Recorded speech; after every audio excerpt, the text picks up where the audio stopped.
Hello, Ryan.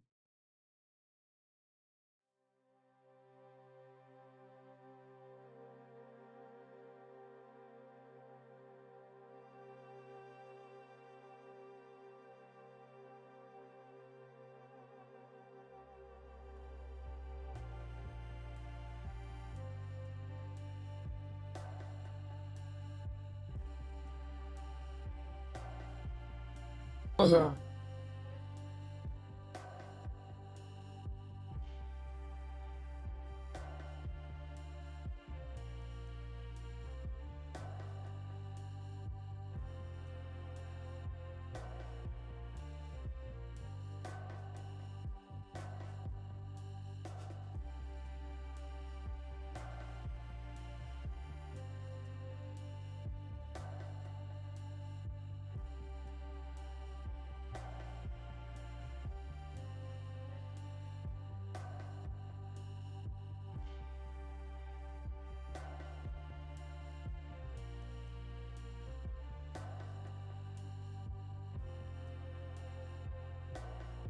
Someone needs to stop giving that dog Red Bull. Oh, is it ads?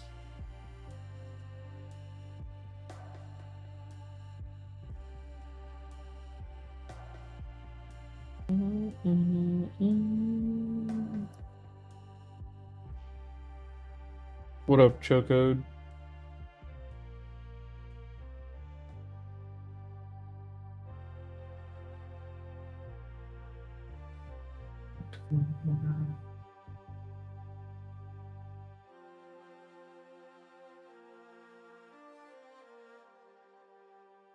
That's not true. Red Bull does not give you wings.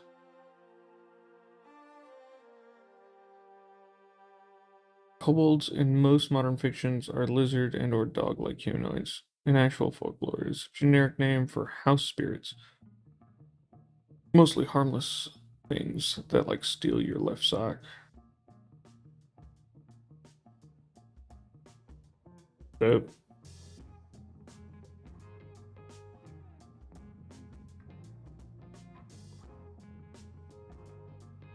Hello, Colonel Mustang. I hope you get better.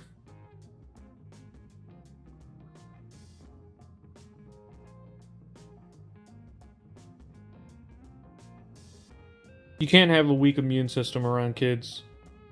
That's not allowed. You'll be severely punished every time.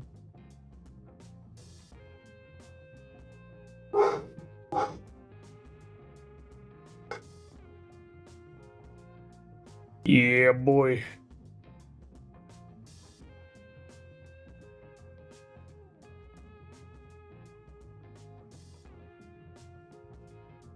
A green elf with a gold addiction.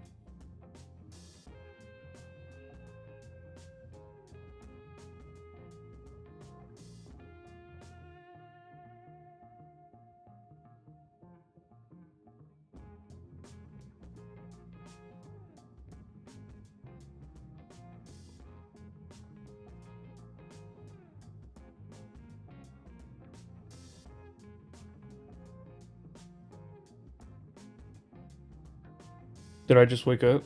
No. I've been up for a while. Why?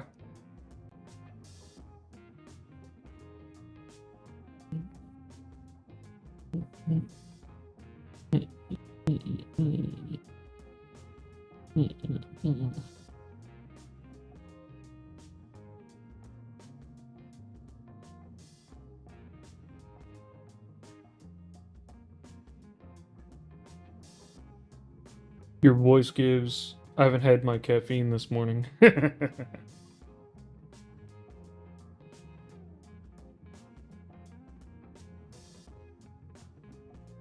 Lukina says hello, the wife.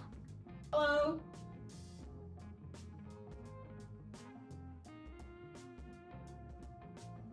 How'd she know? Huh? How'd she know? I think she just showed up and said it immediately. Ah, cool. Yeah. Yeah.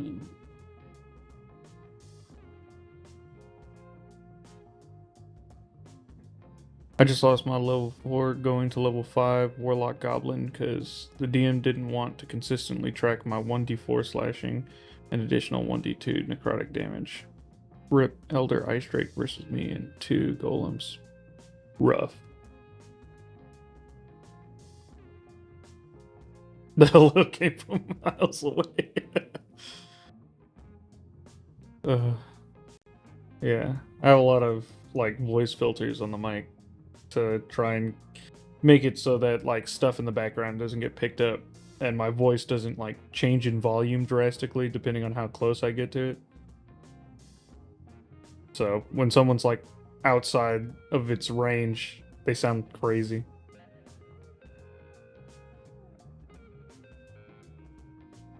You have whoppers? Whoppers are desiccated. Lakina. It's like malt powder. You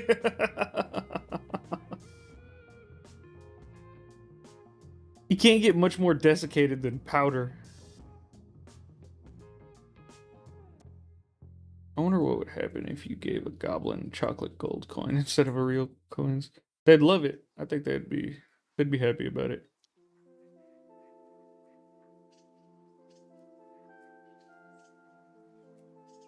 I wish I could eat right now, but I don't want to see it again.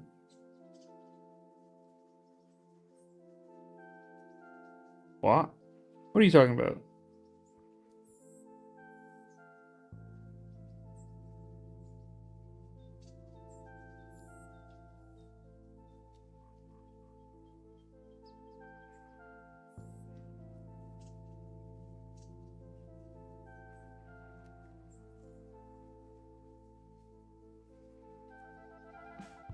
Blue stuff? You mean like you're gonna vomit?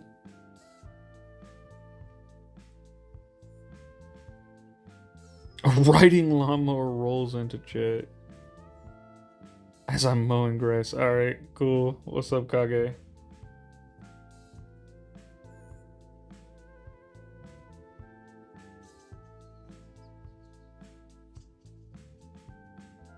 Crispy Dillies?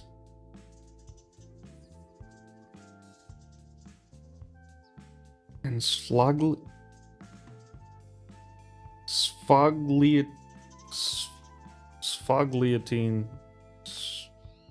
You know what this is? You know what she's talking about? Never heard of this.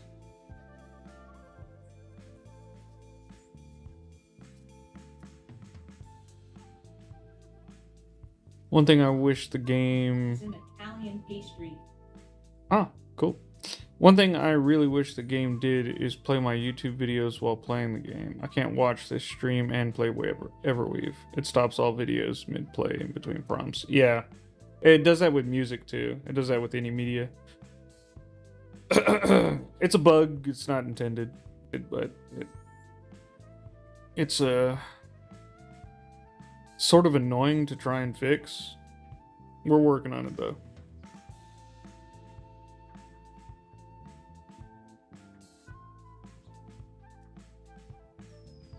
Phyllo dough with apricot glazed cookies. Dope. Just had coffee and donuts. Nice. Love you. Love you.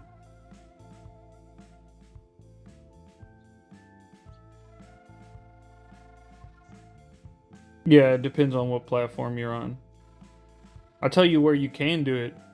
If you're watching, if you're playing on PC, you can have all the media going at the same time, no problem.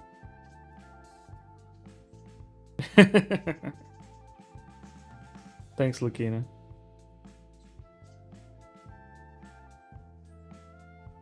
It requires 2 devices, yeah. Love Shinobu. Thank you for following.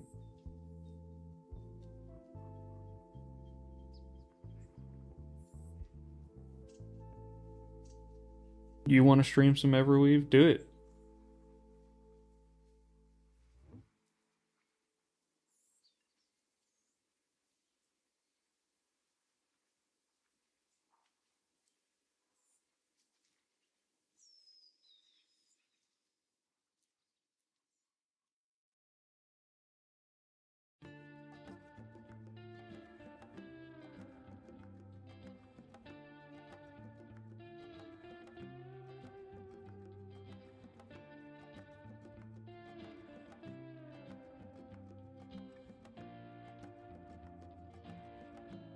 I'm curious, am I the only one experiencing the glitch on the dice screen where the X button doesn't show up and you can't swipe out of the screen? Just wondering is all.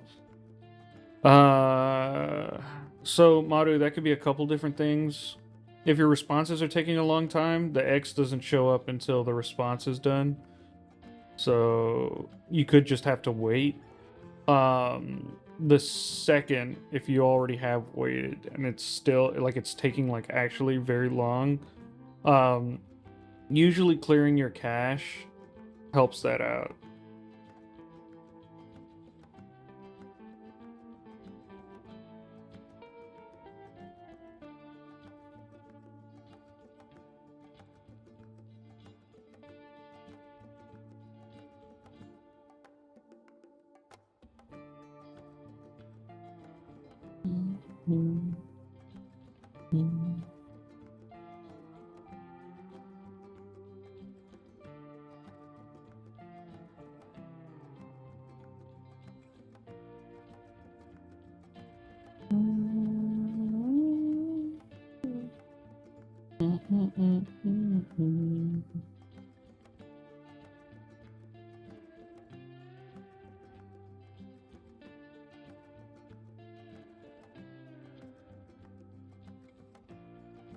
I think there actually is a way to clear cache on Apple. It's just not anything like you do it on Android.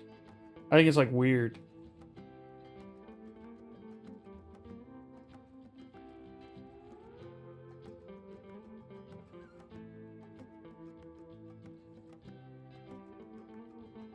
Does it quicker? Alright, well. Yeah, it's not a big game, so.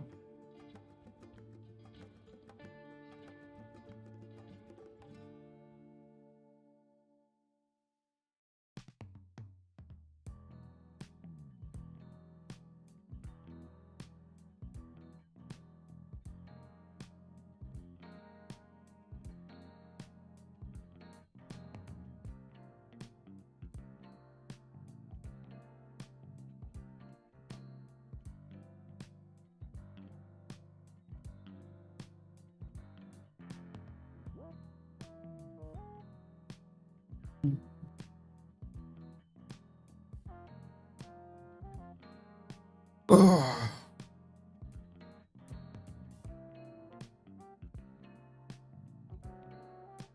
So I was promised food when I can't eat it.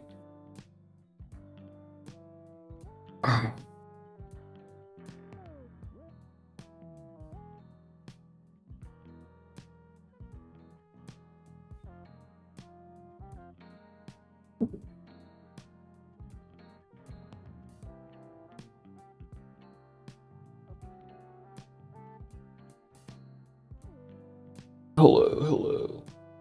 Welcome all.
Just curious if anyone else was experiencing it or if it was just me.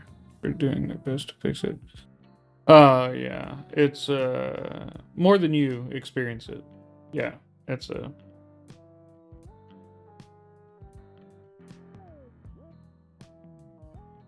it's not an uncommon bug.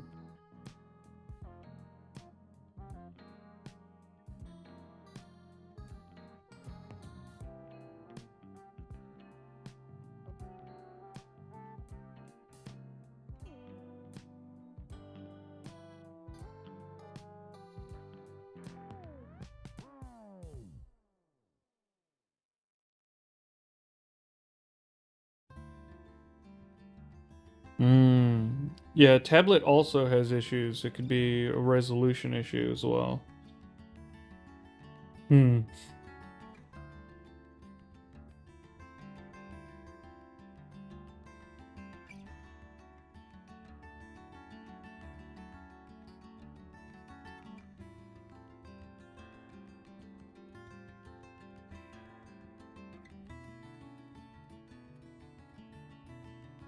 Thank you, Dominique. Appreciate it.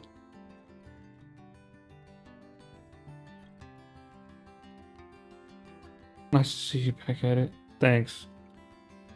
Yeah. Yeah, I just get busy.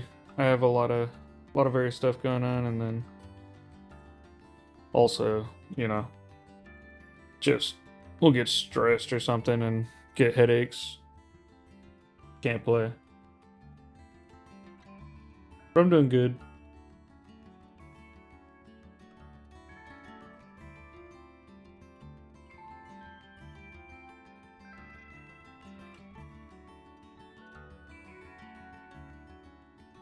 Thinking of stopping by Tim's.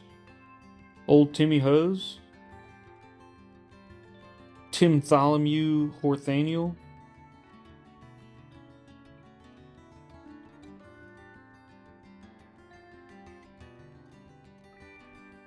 I get migraines from working night shifts. Oof.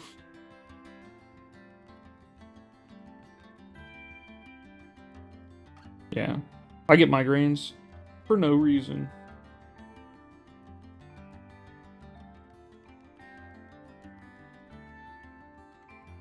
Get bits. Get some Timbits.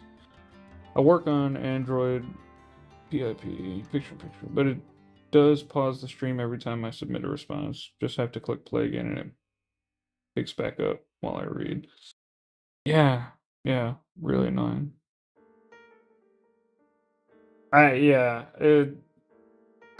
It shouldn't surprise me, but it always does. Thinking about how many people use their phone sort of exclusively for browsing the internet and playing games and stuff. Yeah, like I think like a huge portion of the Discord is only phone users. Um, Most of the people watching the stream are on Android or iOS. I myself always prefer to use my computer.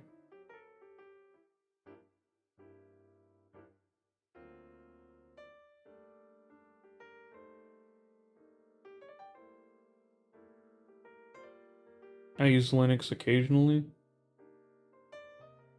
Yeah, yeah. My system's Linux. I have CachyOS, which means that every single day I have a list of updates that is a mile long.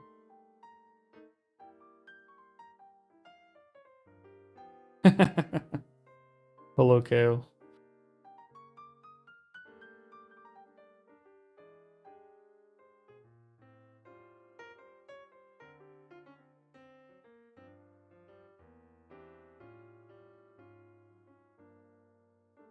I'm on my phone for stream Saturday, so not split screen to mod server. Cool.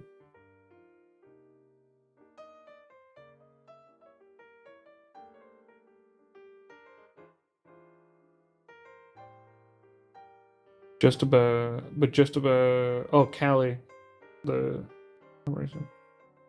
you need to uninstall and install Discord. Oh my god, dude, that's rough. Why are you on Callie?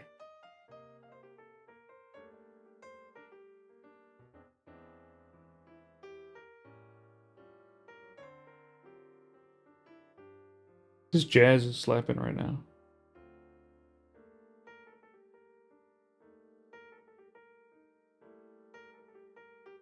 Hello, Lurnai. The wife isn't here, but welcome.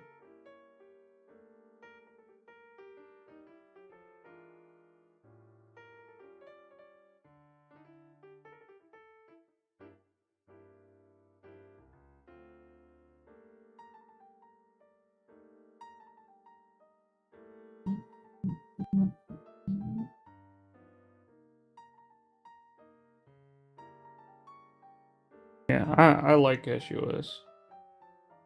It's been great. Nice.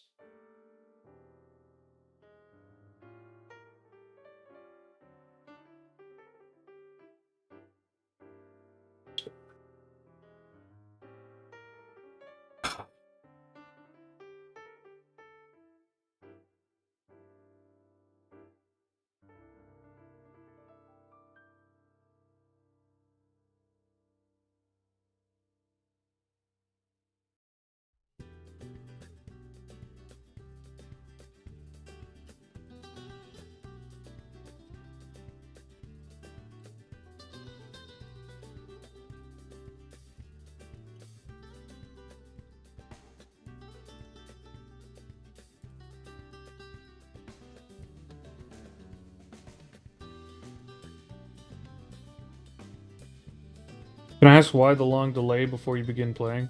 Because the stream starts at 9. The stream starts at 9. I show up at 8:30 just to chat.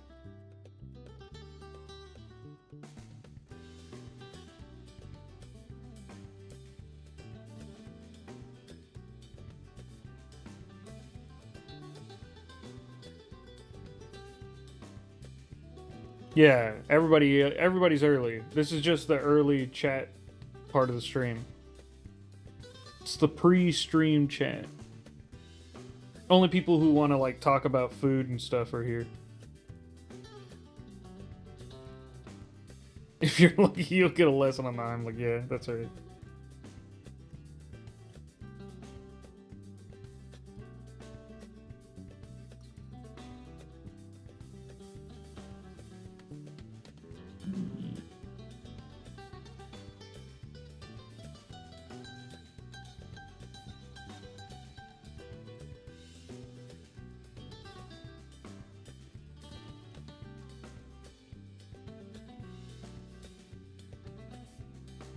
I woke up at 5 or 6 a.m. this morning. I've been up since then.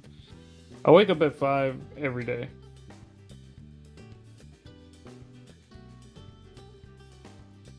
Just said it's family friendly. Yeah, that's right.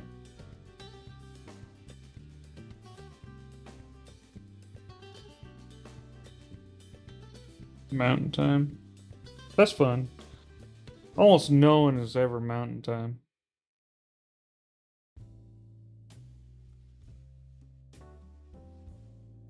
If Everweave Company was to acquire AI Dungeon from Latitude Inc., I believe that would provide many boons. I don't know too much, but I think while AI Dungeon has good parts to its description and story gen, it likes tracking the Everweave hat. Yeah, I don't know if we're in the acquiring business.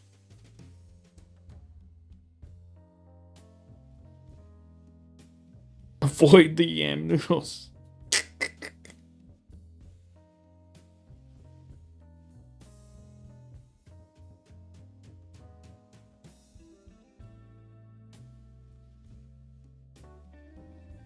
That's Pacific time, Maru.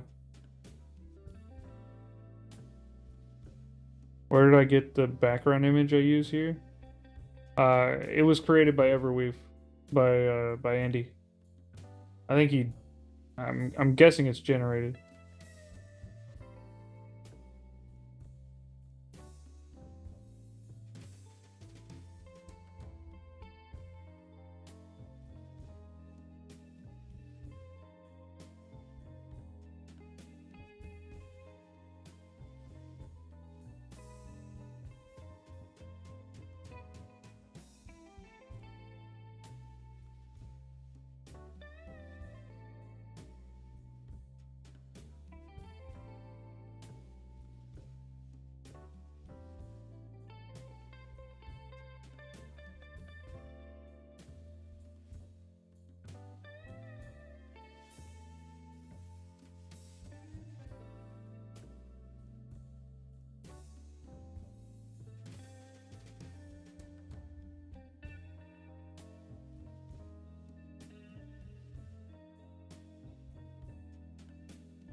Ah, I see.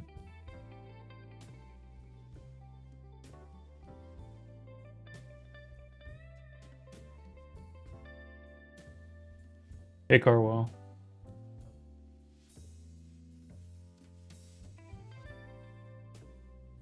House viewing? Nice.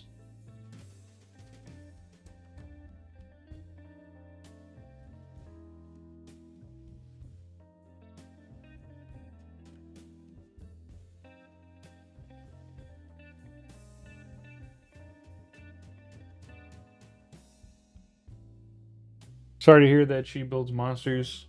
You and Mustang super sleepy or super sick. Sleepy.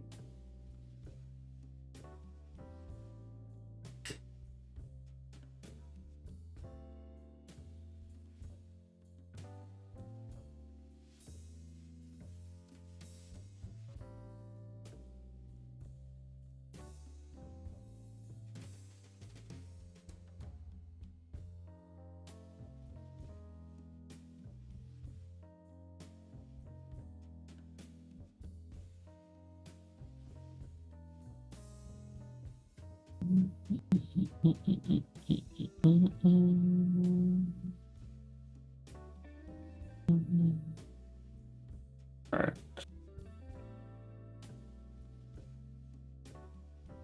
Yes.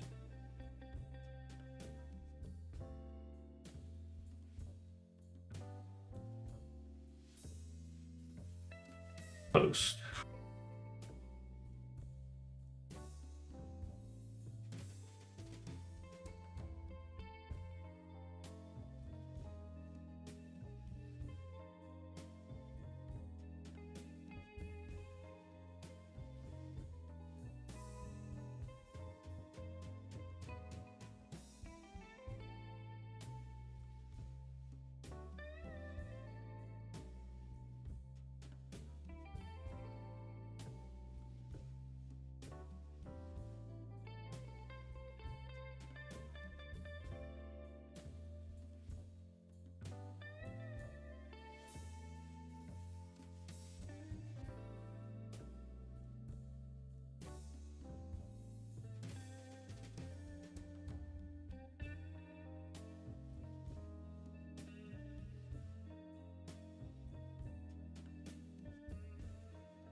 Hey, Carwell.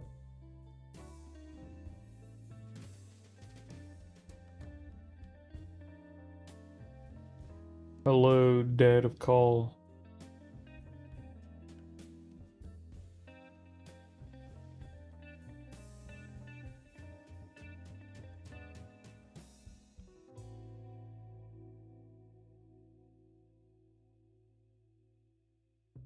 What up, G's? Randy Nisbet, welcome. Pickle547, thank you so much for following.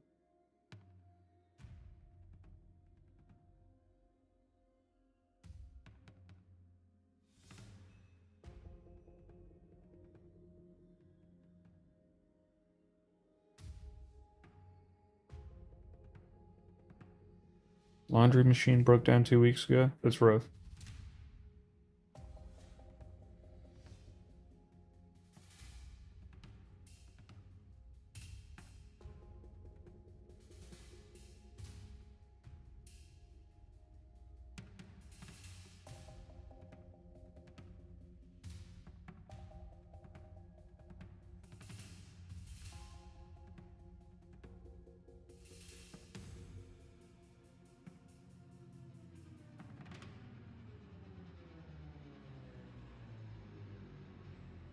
All right, let's do it.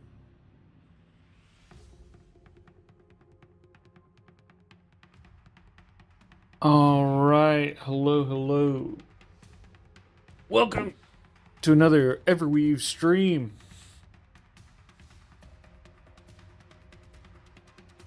For the new faces here, I'm Echo, the community manager of Everweave. We'll be playing a longtime character, Obsidia. This is one of the first characters I made for the stream. And their story is finally coming to a close. So we gotta find their patron, Tiamat, and defeat her. We got a small horde of dragons with us. Yeah. It's time for a showdown.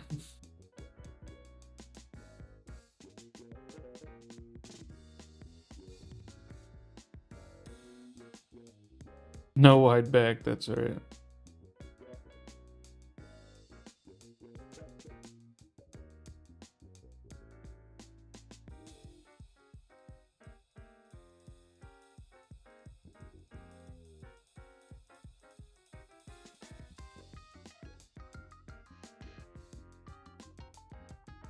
Right, okay.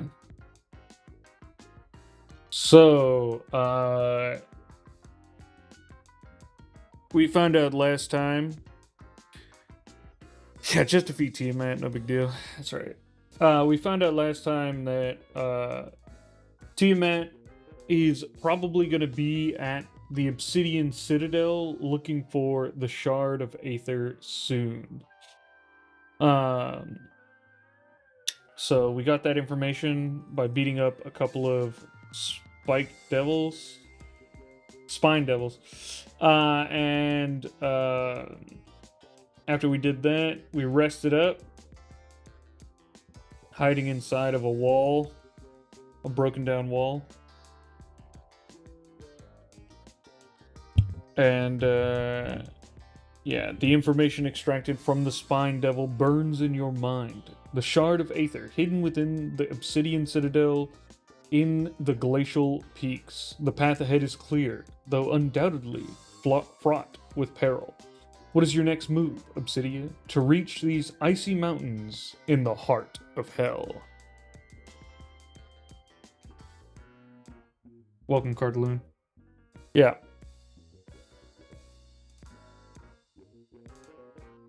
So,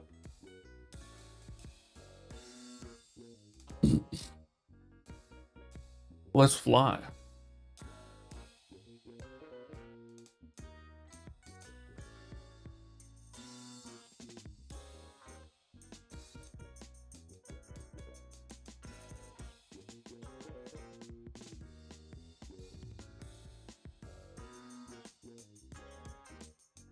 Love how detailed the DM can be.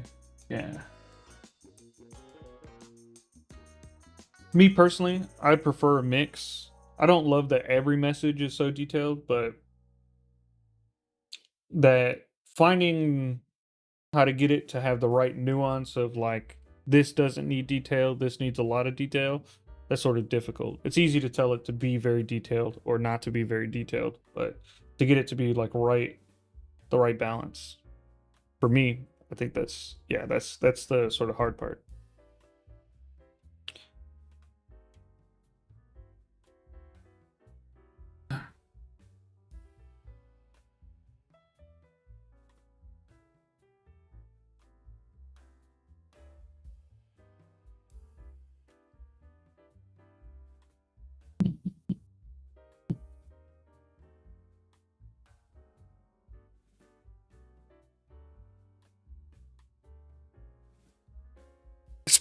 Infinite alar. I've been humming Baby Got Back for days. No. What's up, Tombo? 20 stream streak by Leland Holmes. Wow. That's a lot of streams.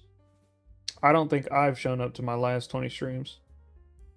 Ridiculous. Hello, Proverbs.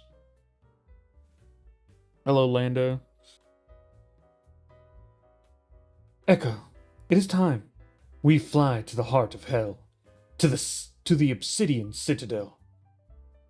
Echo answers your command with a powerful surge, its colossal wings beating against the heavy sulfurous air.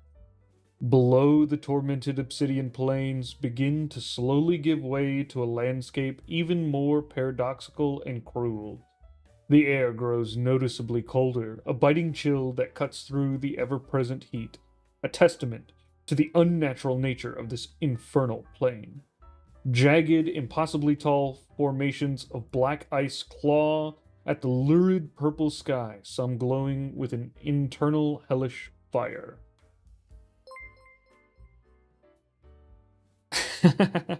Alfred, thank you so much for gifting Madu with the subscription.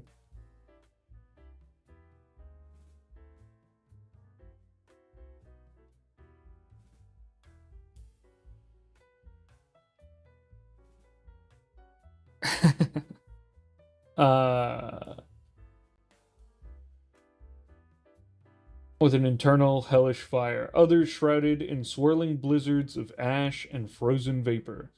You navigate through the treacherous ravines of frozen lava and towering spikes of obsidian like ice, a true paradox of ice and inferno in the distance, a daunting shadow against the perpetually bruised horizon. The Obsidian Citadel rises. Its dark spires seem carved directly from the heart of this frozen damnation, a fortress of black stone and rime, awaiting your arrival in the glacial peaks of hell.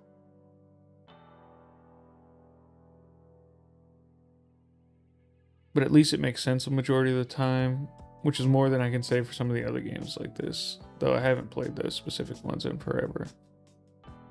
Yeah, I think I tried one to see what it was about, and I found it lacking. Oh my god. Captain Axe, thank you for giving one community gifted sub. I appreciate it. Always starting off with the subs. Appreciated. I don't know who just got that sub, but you can thank Captain Axe.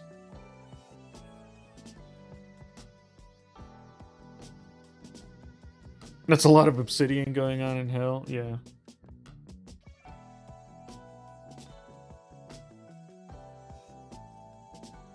Are you able to ask the DM for a summary up to this point? Yes, I am able to do that.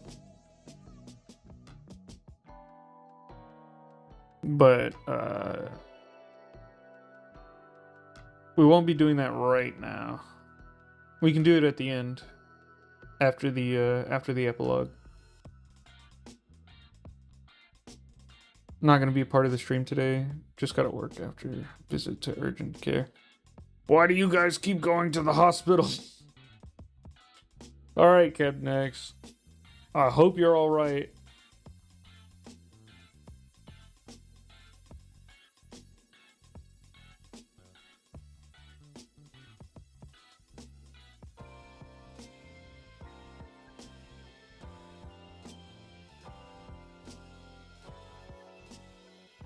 Everything is okay. I should have gone sooner. Oh, God. Outlaw Badger, thank you so much for following. I just got this app on my phone. Is there a way to pay for unlimited messages? I went through the free one so quick. No, there's no unlimited messages at the moment. Unfortunately, we have to pay for every message that you send. And we basically sell everything at cost.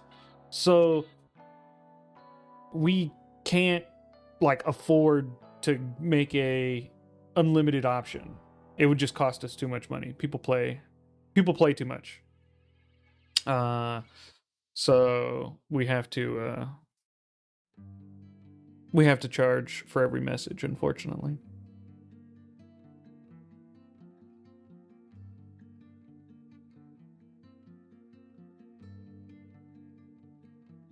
Sorry, I was asking for more of an in general for if and when I stream. Yes, you can ask the DM for a summary up to this point. Yeah, it's possible. Fair enough. I can just buy a pack of 900. Just figured I'd ask. Yeah, no worries.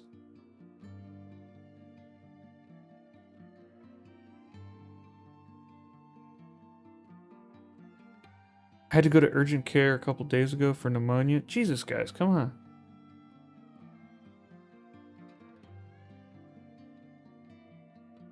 All right.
Poisoning, but didn't go to the hospital.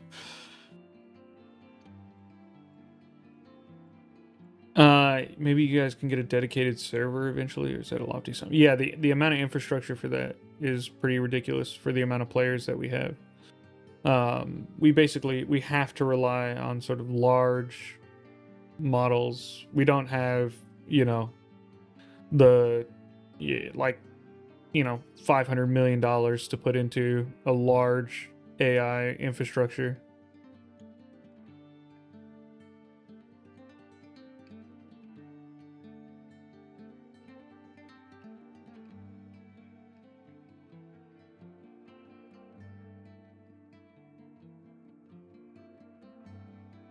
See ya.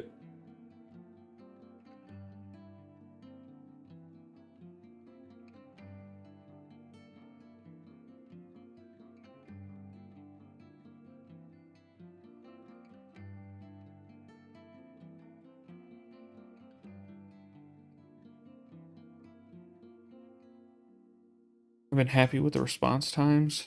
Nice. Yeah, some people find them slow. I think they're pretty okay. You can get faster response times if you have the Pathfinder subscription.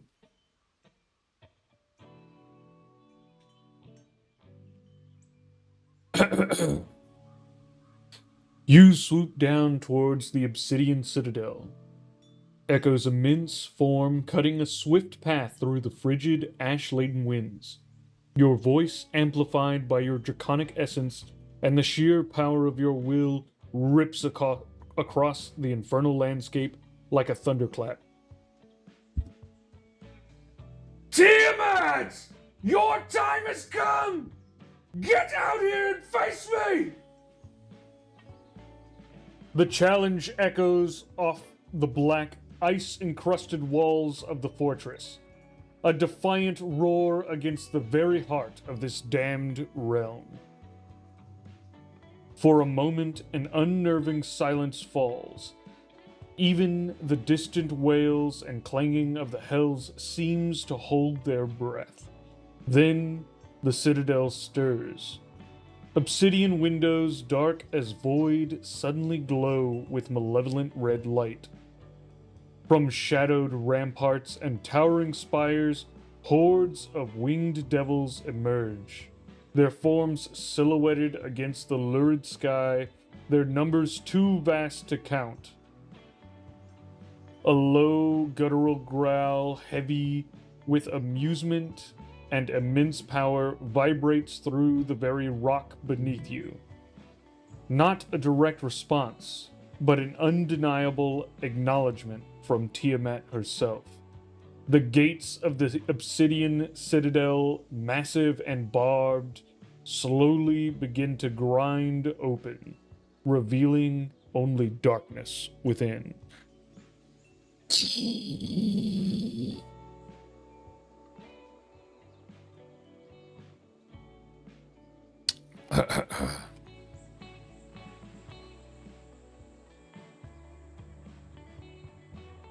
Collab / co-marketing opportunity Everweave powered by Amazon Web Services. Response time has been fine for me. Neighbors wake up. No ads. Well, as long as there's no ads in my fantasy. Yeah. We don't plan on adding any ads. The thing is, like, what I don't think people understand is ads don't actually make very much money. But in a lot of other games, the ongoing costs aren't that high because the game just like runs, and so there's not that like there's no like cost to that. And when people buy stuff, you like made it, so there was like an initial cost, but then like after you pay off that cost, it's all profit. For us, it's all continuous cost always. So we make very little money off of any like purchases people make. Yeah, and so it's not really good for the ads because the ads make little money and then like really don't help our costs all that much, and would deter people from the game. Whereas for other games, the ads are just like a bonus amount of money.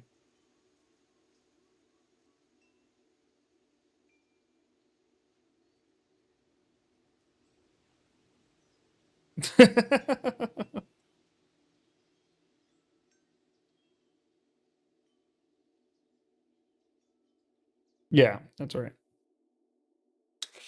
All right.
You guide Echo to the colossal grinding gates of the Obsidian Citadel, a defiant glint in your heterochromatic eyes.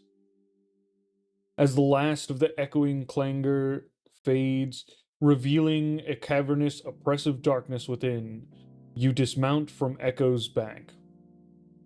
Echo and Crunchy, Echo and Crunchy, you come with me, you command, your voice a low growl that cuts through the infernal chill. Both dragons nod their massive heads, their eyes gleaming with unwavering loyalty. Turning to the two smaller wormlings, you add, Frosty and Munchie, make sure nothing bothers us. Mama's gotta take care of business. Frost and Munchie let out chirps of understanding, their small forms puffing up with newfound responsibility as they take up defensive positions outside the massive gates, ready to repel any who dare approach. With a final resolute breath, you step into the yawning blackness of the Obsidian Citadel. echo and crunchy, following close behind, the metallic scent of anticipation thick in the air. Yeah, we're working on larger message packs. The thing is, like, with the subs and stuff, like, currently the Pathfinder sub is basically sold at cost. So, and we want, if you were to buy a bigger sub, we would want the sub to be a better value. But as it stands now, it would basically make it that we're guaranteed to lose money on a larger sub. So that's why it hasn't just like come out. We don't just like throw it out like sure, here, spend more money on it. It genuinely, because we put our prices so close to the margin of where we can afford it, it makes it so that we have to consider that sort of thing more, so that we're not, cannibalizing the company, so that you guys can have bigger message packs.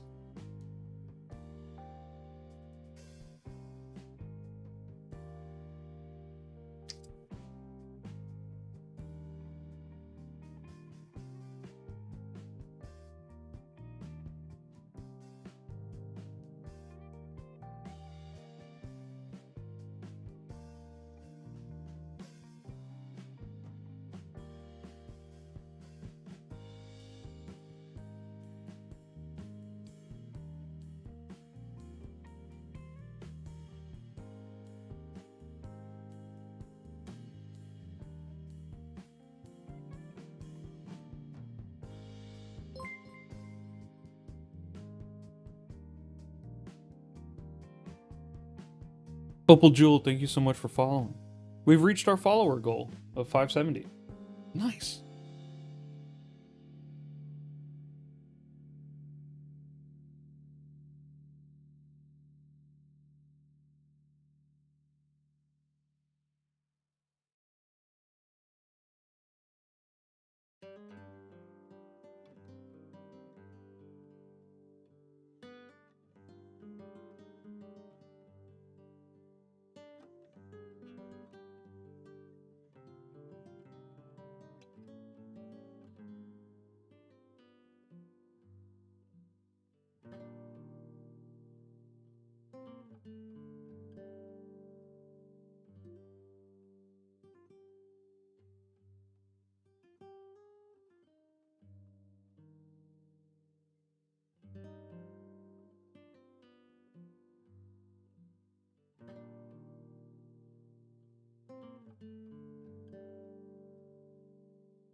If I use up my 1,000 messages before the month is out, can I still buy a message pack and keep going? Yes, you can.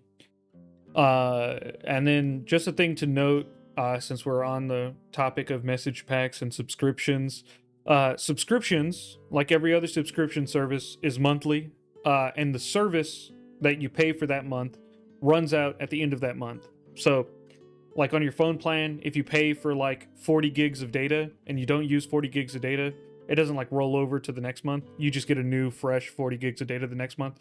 For the subscription, works the same way. It's, you get 1,000 messages. If you don't use the 1,000 messages, it resets the 1,000 messages for next month. So even if you had 200 left, you don't have 1,200 next month. You only have 1,000. But if you buy a message pack, like a specific, it's like buying a gift card. It'll last forever, at least in Canada. They last forever. I know the ones in the US expire, but it lasts forever. You'll have those messages until you use them. Yeah, and don't double sub. Yeah, so if you, the message pack itself, those will roll over. You'll have them from month to month to month to month. And if you have a subscription and some messages from a message pack, the ones from the subscription get used first. And before that, I think the free ones get used. So, yeah, it's free, subbed, and then paid for messages, the packs. So, yeah. If you don't think you'll be able to get through 1,000 in a month, it's better to buy a message pack. Have you thought about doing a daily limit? You know, limit every player to 100 messages per day. Develop a streak, and if they reach 7 days, they can get a bonus 200 messages. You mean like for free, or what? Or just like, even if they pay?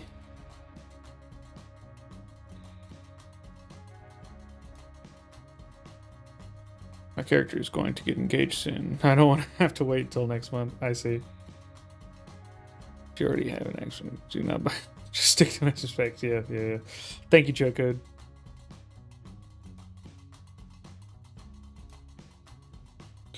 All right.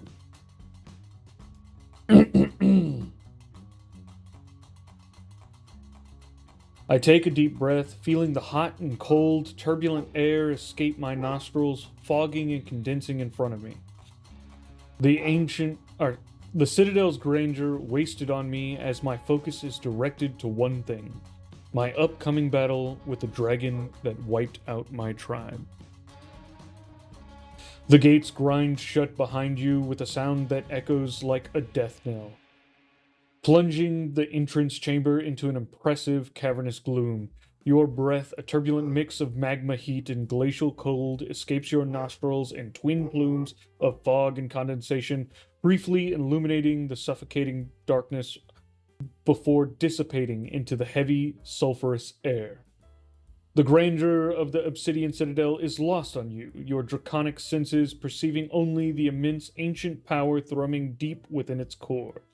A beacon guiding you to your destiny. Echo's massive form brushes against the unseen walls, its movements careful and deliberate, while Crunchy's keen eyes, adapted to the hellish gloom, scan the obsidian corridors ahead. The path twists and turns, each archway leading deeper into the fortress's grim embrace.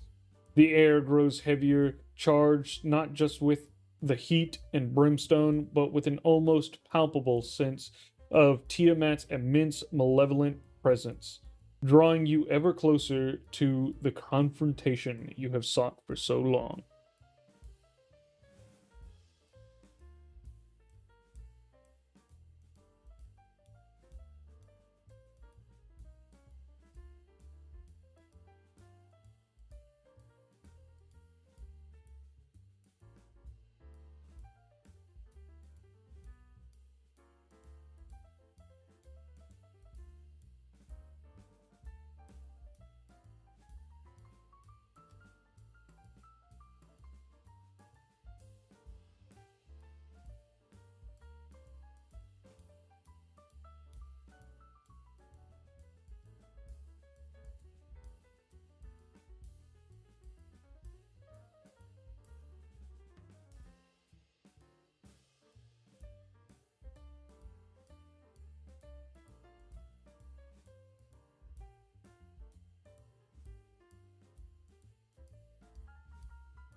You push forward, the ancient stone floor thrumming beneath your feet, your pace quickening with every step. Echoes, sensing your urgency, matches your stride, its massive frame gliding effortlessly through the labyrinthine passages. Crunchy remains vigilant, its head swiveling, but its focus, like yours, is drawn ever deeper into the Citadel's core. The oppressive darkness gives way to the chambers lit by infernal braziers, their flickering flames casting dancing shadows of unimaginable horrors on the walls. The air grows impossibly thick, heavy with the scent of ozone and raw, untamed power of a god. Finally, the winding corridors open into a colossal cathedral-like chamber, its ceiling lost in the smoky heights.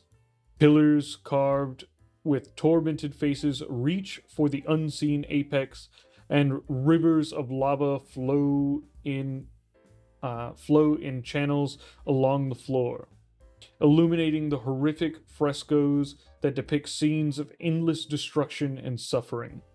And there, at the very heart of the chamber atop a dais of black rock, larger than any dragon you've ever seen, is Tiamat.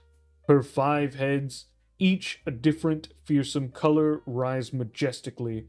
Her eyes, like burning coals, fix upon you, a silent, ancient challenge.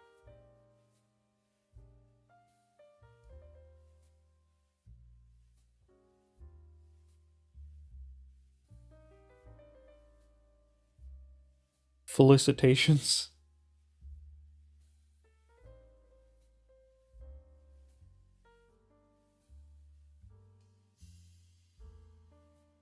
She's definitely flirting with you, bro. I don't think so.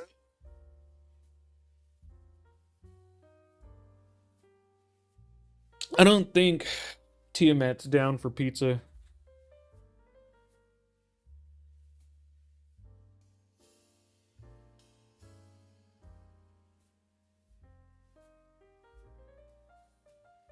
No pizza eating Tiamat. Yeah, that's right. I don't think so. Uh.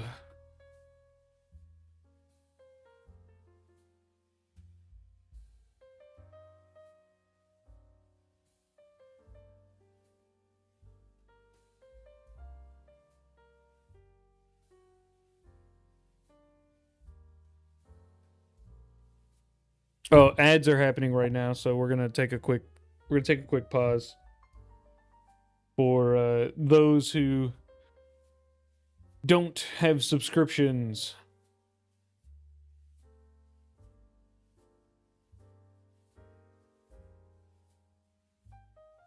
It's 300 a month if they don't subscribe to the tiers. Be limited to 100 today. Have it reset at midnight and are able to record their daily stream. 7. They get 300 messages that day. You'll likely get more daily players and owners. You'll be more likely to buy message pack and earn your company more money to further develop and expand every week. Crazy Red Simpkins, I don't think you're doing the math on that, my guy. Each message that we give for free costs us 2 cents. 2 pennies.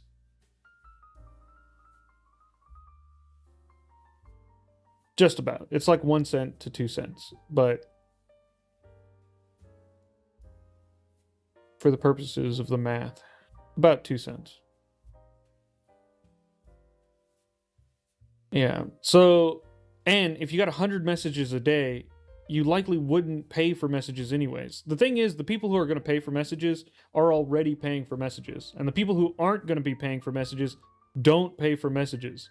So giving them more messages wouldn't make them want to pay for messages. It would just give them more chances to play for free, which we would have to pay for.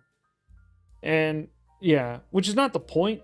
You know, once again, we're not really here for the money. We're here to make the game, but the point is to have like a fun game that people are playing. But we can't afford that. 100 messages a day is 3,000 messages a month for free, up from 60. That's 50 times the amount. That means basically every person would cost us $50. We have almost 500,000 players, which would be $25 million. Did I do that math right? I think I did. I think that's $25 million a month. It's not sustainable. Thank you so much, Alfred Indigo, for the 1 month tier subscription for Logatter. Also, Proverbs, thank you so much for following. Thank you, that Lord guy, for following. Any other dragon or goddess, I would be all for pizza. But Tiamat is a no. Yeah, that's right.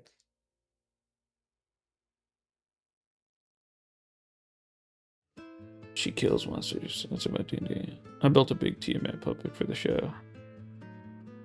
And that's what the username was for. Dope.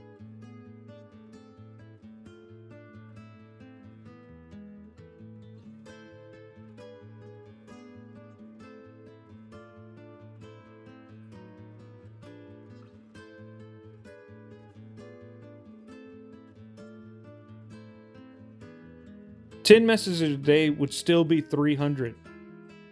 300 messages a month, which is 5 times the amount.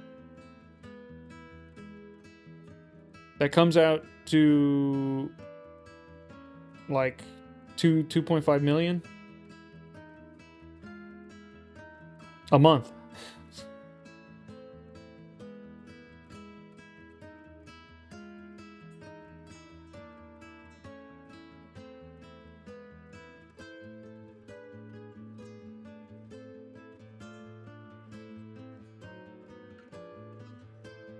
I agree. Yeah.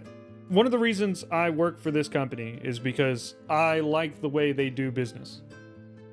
If I didn't like the way Everweave did business, I wouldn't be the community manager for it. But I like Andy's philosophy. Yeah, even I think it can be a little stiff sometimes with like trying to get certain decisions made and whatnot. He has very strong visions for stuff, but because of that, we align on the important things, and I think that makes for a great working environment and a great company.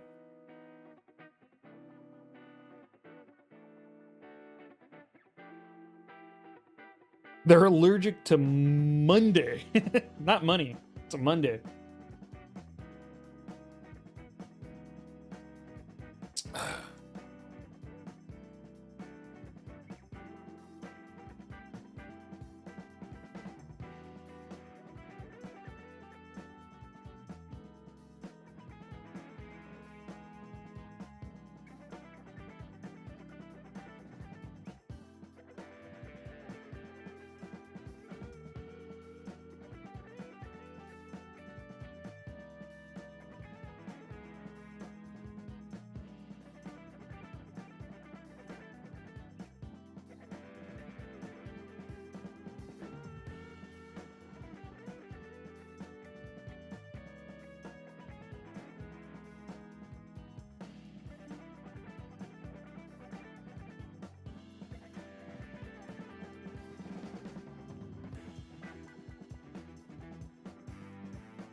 Why I support this community so much, yeah.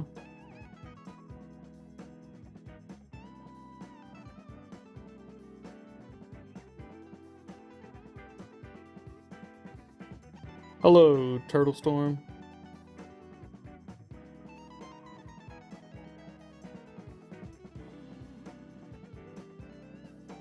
Hey, let's go. 141 HP on Tiamat. Let's do it. 28 HP on me.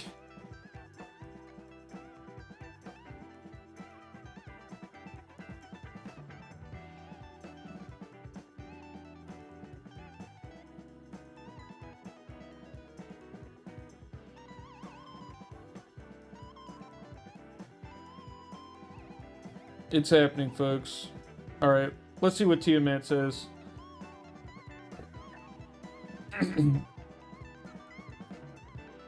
Alright. This is me, Obsidia. I've grown tired of your will. You've decimated my people, you treat your children as pawns, and your greed is endless. Today is your final day drawing breath. I will kill you, and I will become a true dragon. Your declaration echoes through the vast chambers, defiant and unwavering, challenging the very deity before you. Tiamat's colossal form shifts, the ground trembling with the movement. Each of her 5 heads slowly lowers, their burning eyes narrowing, fixing upon you with an ancient, chilling amusement that quickly morphs into pure, unadulterated fury. The air crackles heavy with ozone as the immense power within her stirs. A low, guttural growl rumbles through her central red head, deep and resonant, shaking the very foundations of the citadel. Foolish whelp! Her voice, a cacophony of 5 distinct, terrifying tones, booms across the chamber. You believe your borrowed power makes you a threat? You are a worm, crawling in the shadow of my greatness. You will serve, or you will be crushed beneath my heel.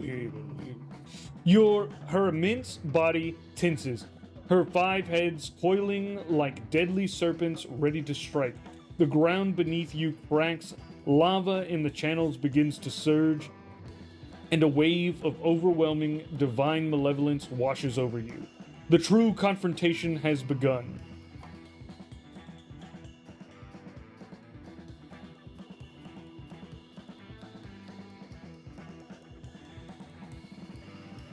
Not enough HP.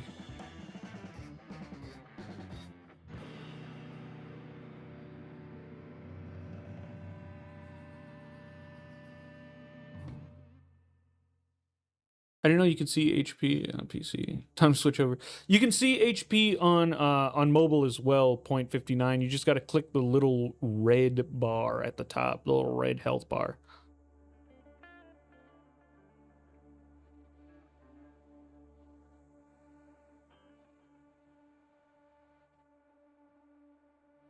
I wish I didn't voice Mickey, sir.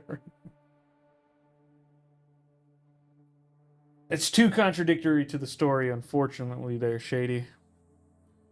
We will not be serving Tiamat. It's time to do battle.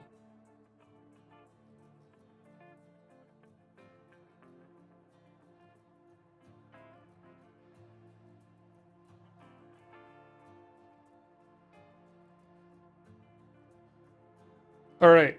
Because this battle's going to be long, I'm going to go ahead and prompt my DM. Thank you, Echo, for doing an Echo.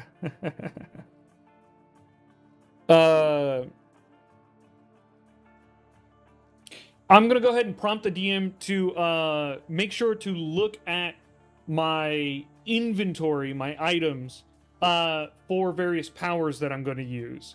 That'll be important since I have a bunch of them. I might use them, and I don't want the DM to not know what I'm talking about.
Alright, so I said, DM, please be aware that I have many items that are actually abilities my character can do that they gained during the narrative. I'll refer to them by name. Please make sure if I do mention an ability with capital letters, that you check my inventory for the matching item to see what it does. Thank you.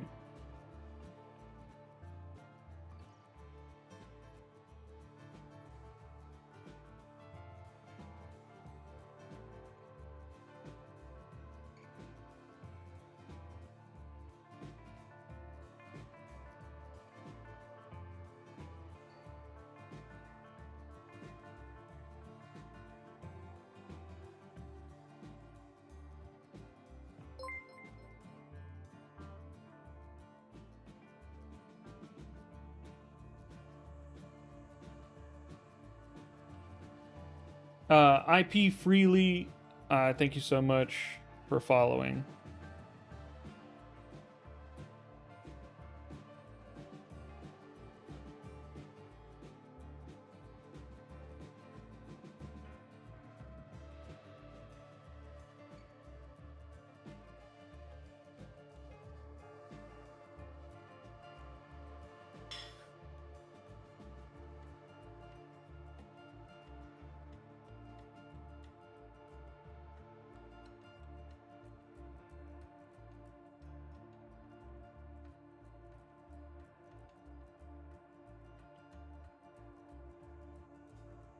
All right. Flanker! I'll peel off to the side, keeping her head's attentions divided. I'll then use my Abyssal Maw to deal 46 cold damage to Tiamat. Let's see if the DM figures out what we're doing here.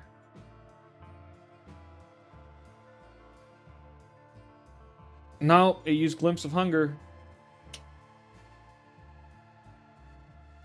Yeah, we'll have to work on that.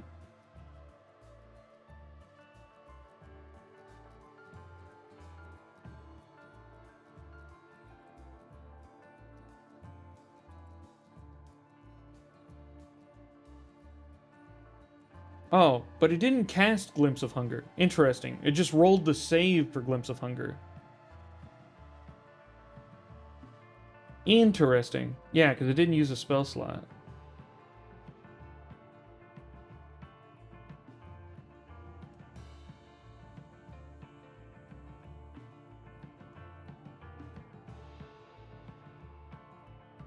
One point of bludgeoning damage.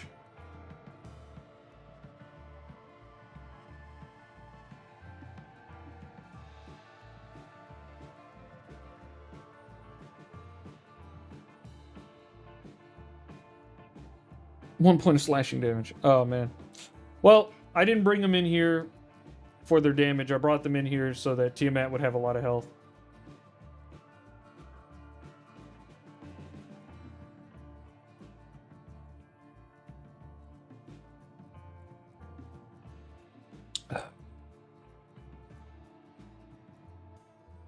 Okay.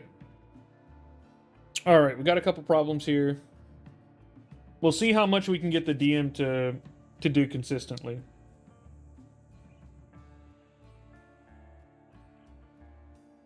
Does the Maw have a save? Yeah, I think it does. It's a DC 16 strength saving throw.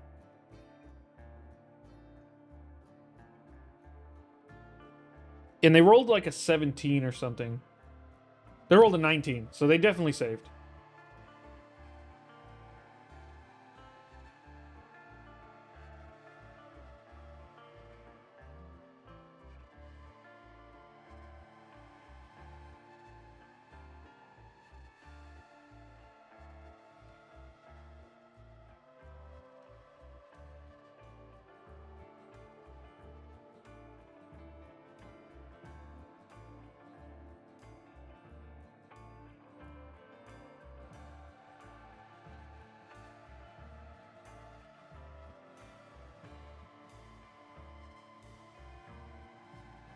See you, Proverbs.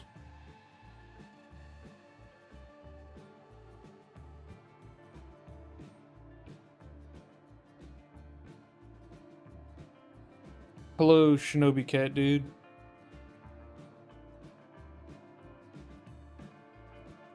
Thank you for your dice facts.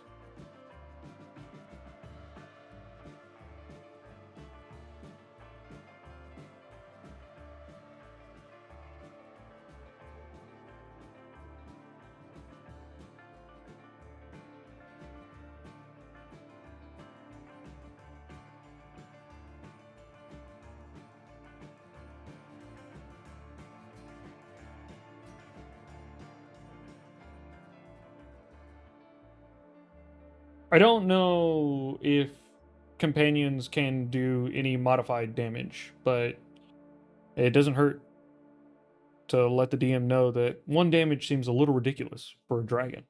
So, we'll see. I have no idea.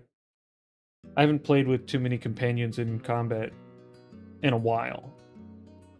So, I don't remember if you can get it to be anything other than like a D8 or something.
All right, I'm using my innate magma breath. It's in my backstory.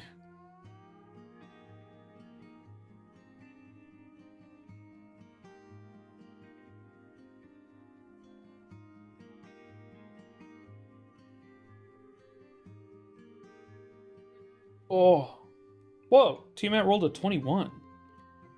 There's some modifier to that. Interesting.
Two points of damage.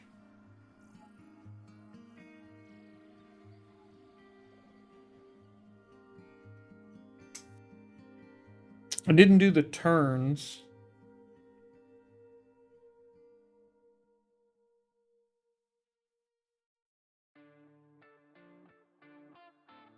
I don't think Echo got to go.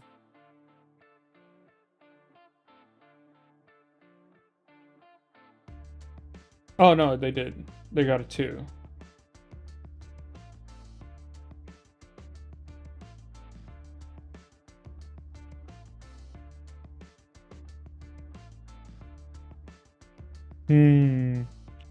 All right, we got to try something different. This isn't working.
All right. So Tiamat's seemingly hard to hit with these AoE attacks. She keeps rolling high. She has some sort of modifier to her roll. So we're switching up tactics. I'm getting into flanking position to get advantage, and then I'm using my magma breath to coat my claws. Just spewing up magma onto my claws and then stabbing them in to Tiamat.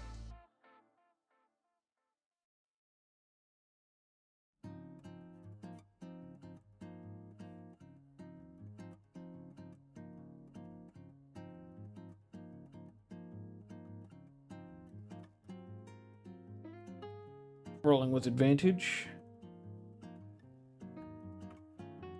Critical success. Let's go.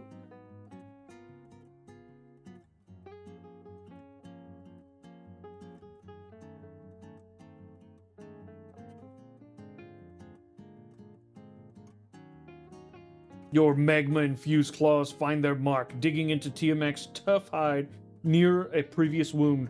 The molten rock sears her flesh. You feel a surge of satisfaction as you watch the draconic goddess recoil, a low growl rumbling in her chest. The searing magma seems to ignite further as you plunge them into her wound. We do 14 HP. Nice. Nice. Much better.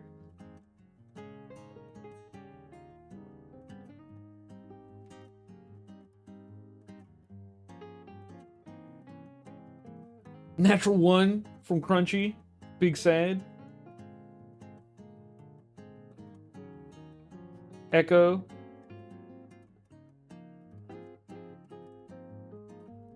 Hits. 8 points of slashing damage. Let's go.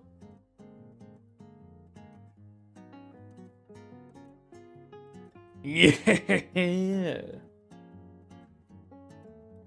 Carving away a chunk of scale and muscle. What do you got, Tiamat? Okay, she's coming at me. That's a miss, folks.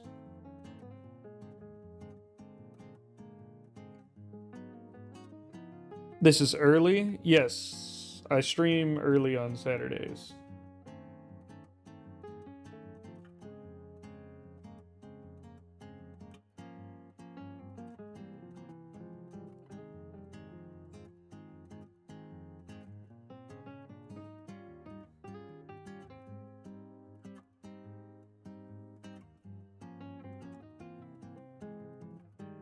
All right. All right, we've finally done some appreciable damage.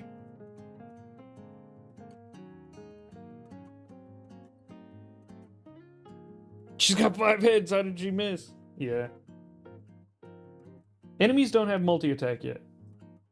That might be a thing soon, though. Maybe.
All right.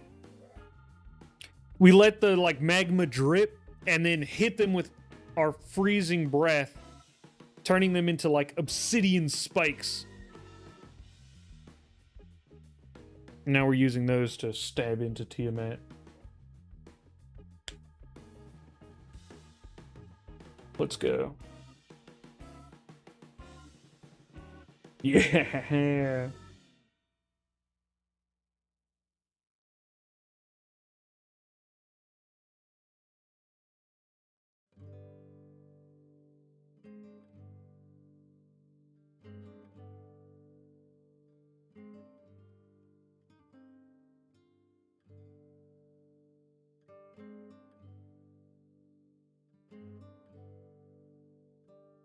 Normally have to wait till 9 at night.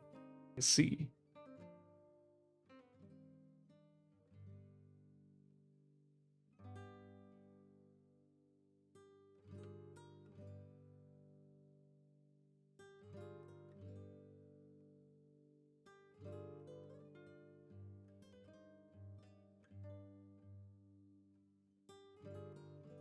Yes. Hey, crunchy crit, let's go. Another 8 points of damage.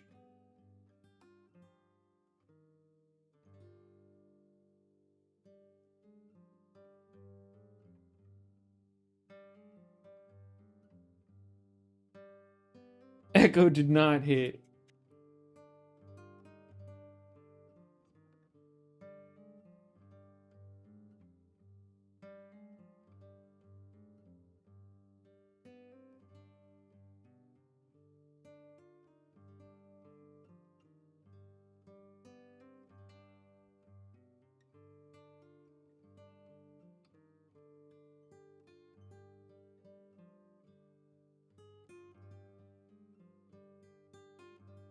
Woo!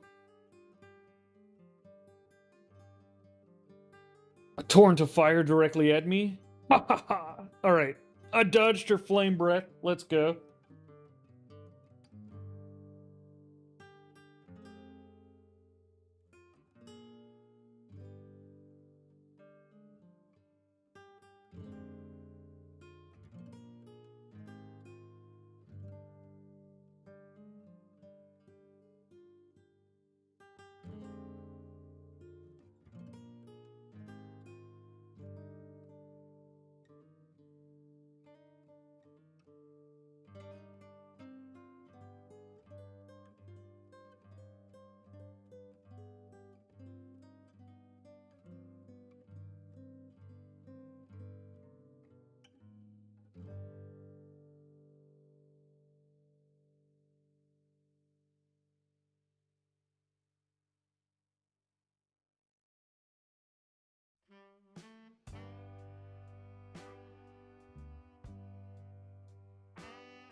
Now we're firing off magma breath like napalm. Are massive damage / insta kill hits a thing? Could you try plunging something straight into her heart to kill her outright? Yes. The DM sometimes recognizes a type of coup de grace. But this has to be really specific. It has to make sense for the DM.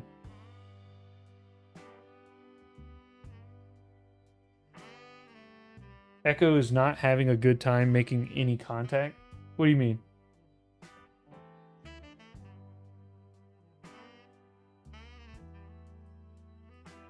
Nice.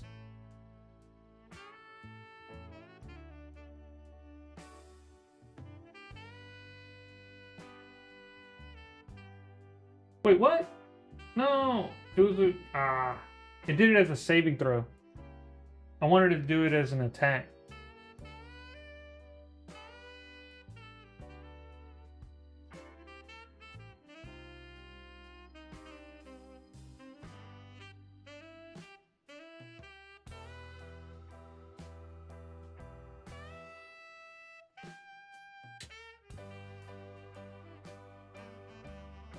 Echo keeps missing.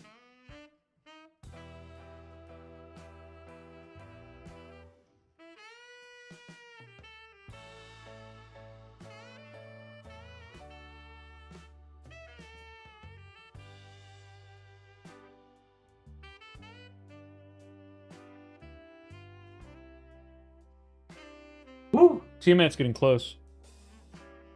What up, Jarl? This chat has been horrific. I can't believe you weren't here to back me up. It's been crazy.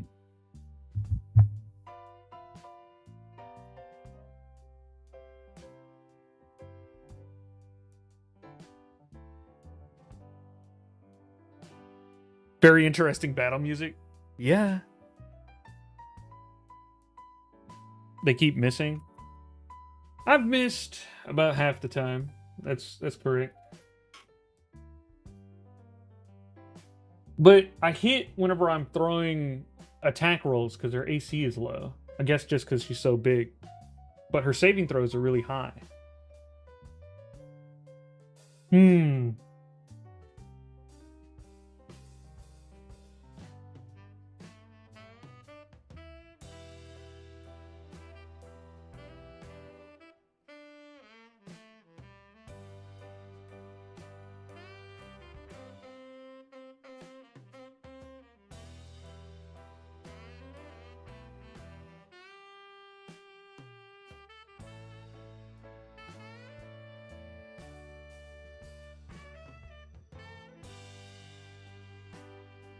Let's see if we can get the DM to modify it.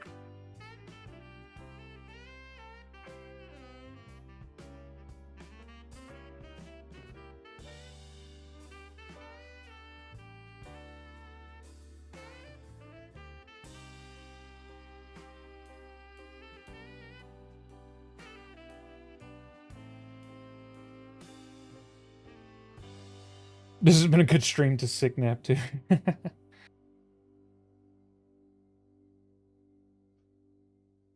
It's a super chill battle. Yeah, that's right.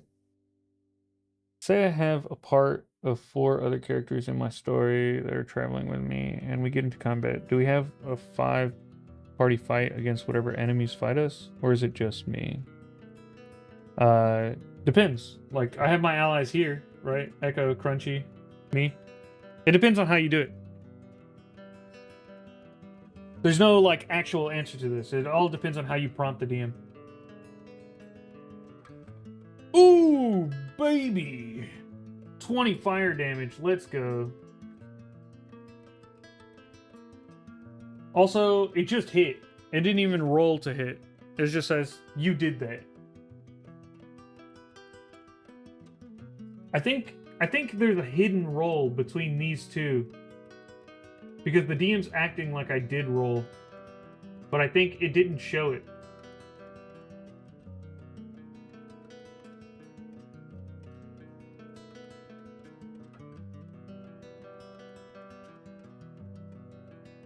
It's not showing the roll. Interesting.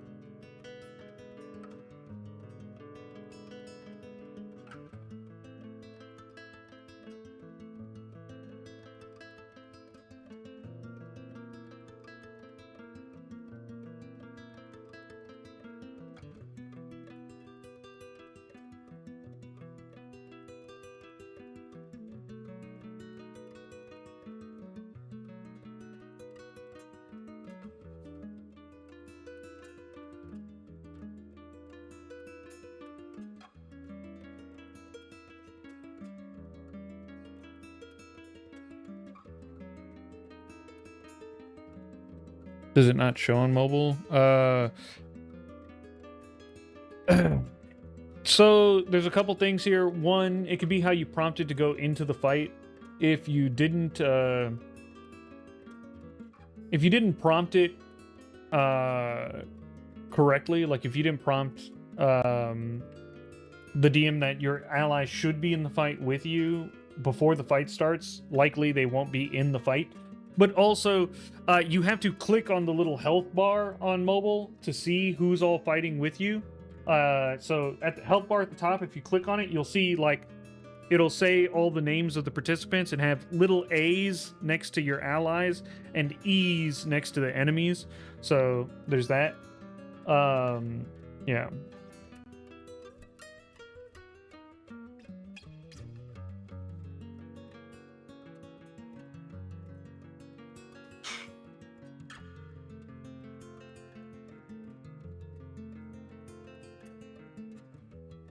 Okay, another surge of flame towards me. I dodge out of the way. Yes. All right, let's see.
Yeah, Phantom Arcanus, did you tap on the health bar specifically? You in mobile it doesn't look like this. It looks different. To get your companions, you have to click up at the top and on your health bar and you'll see everyone's health bar.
Free can read. I don't know exactly what you're talking about. I'm trying to understand what your message is saying, but I'm not fully understanding what you're saying. Something about suggestion to make it customizable with its size. I tried. And I make it a post also really. Yeah, I'm not fully understanding what you're trying to say. If you could clear it up for me there.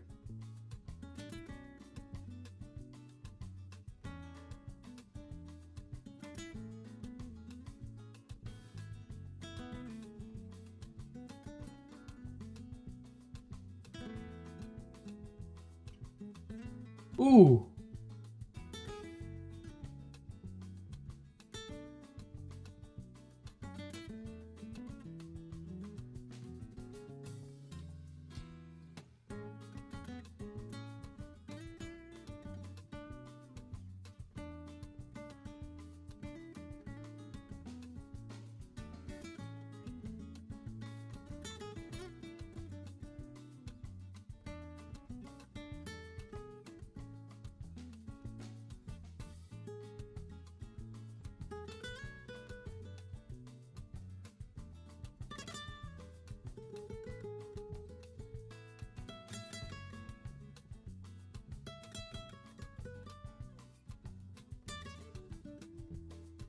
The DM is now trying to like manually track her HP, but is doing a bad job of it.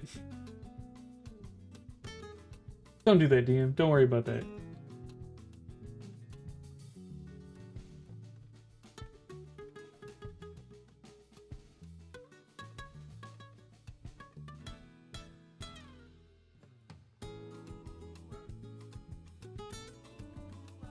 Yeah. Nice, Crunchy. More damage. Let's go.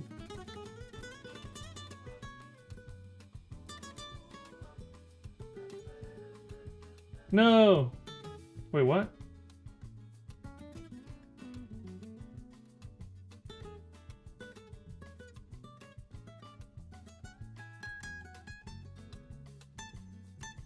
Okay. Well, the message failed. It also kind of looks like it went through, but I don't think it did. I think that's the duplication glitch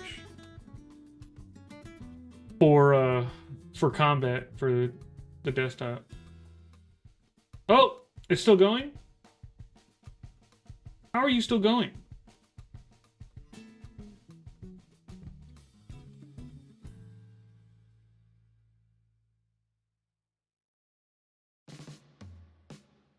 Hello? Okay.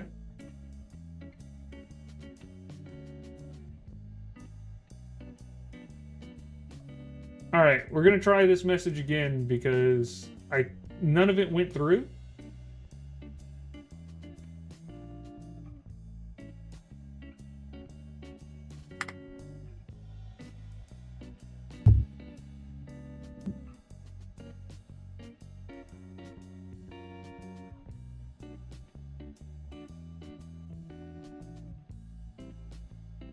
The dice in the game is too big for me to close out, and I keep closing out of the app completely every time I roll, like wisdom.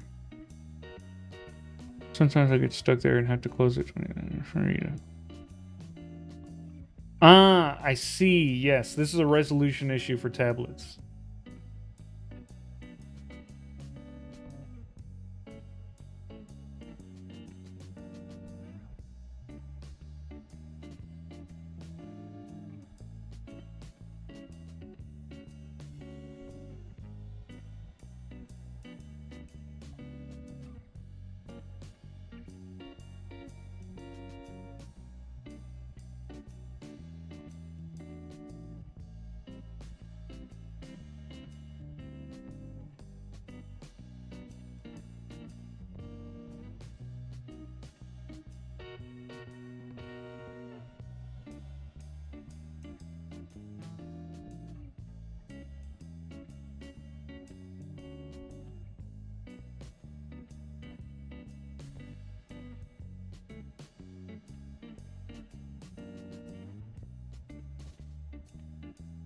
Crunchy, very good.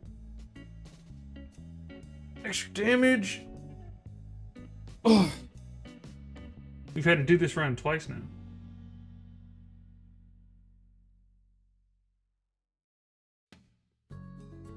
Let's go. Echo also hit. Another 7 points. Heck yeah, guys.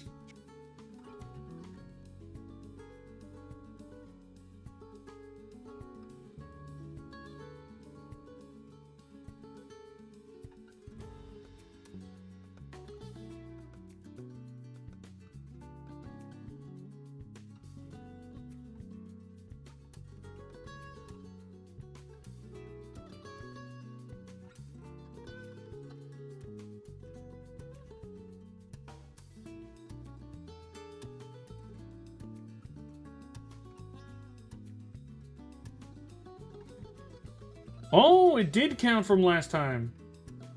They lost so much HP.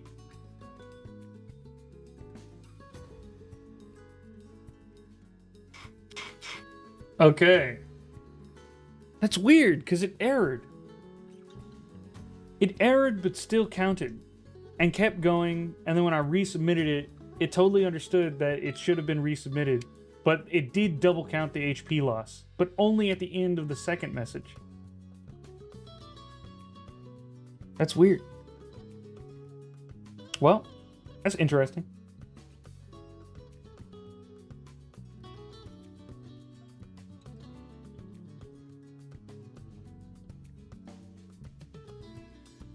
All right, let's go.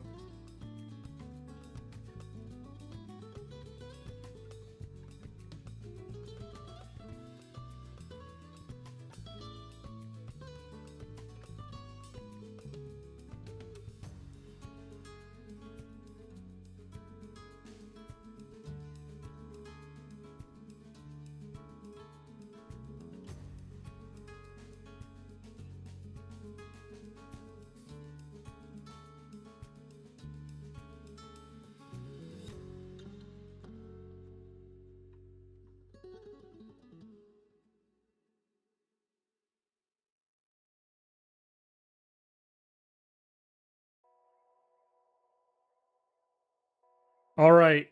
We're going to try and get Tiamat to serve us.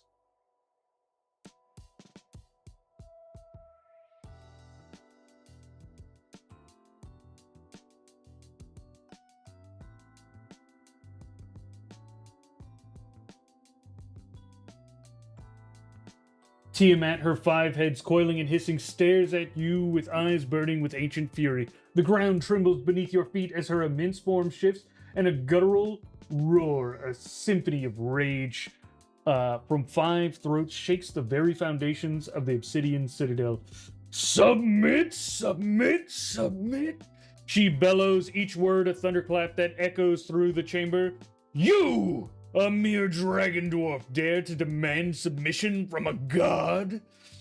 You have forgotten your place, pawn.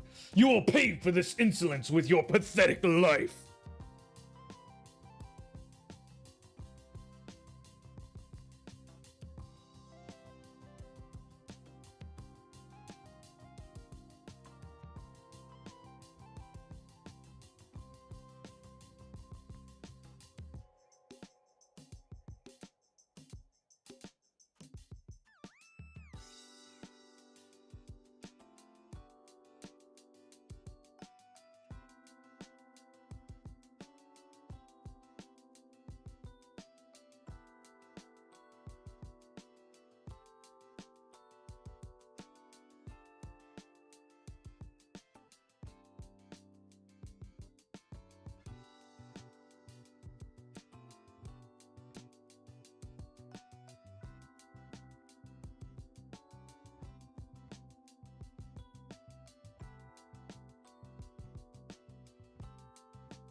He is not having any of it.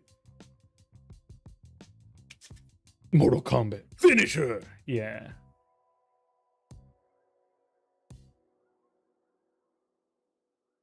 Fool. I shake my head. I'll infuse my claws with all the magma and ice I can muster, and then taking a flanking position, I'll wind up and swing a massive uppercut with my claws, sending Tiamat flying. You'll learn your place.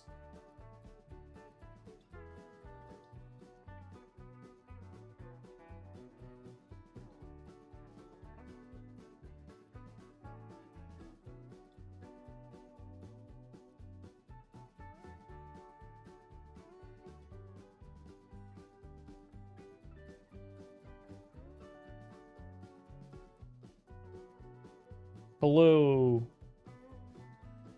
Hello, all. Welcome. This is the finale stream. 3 points? What do you mean 3 points of damage?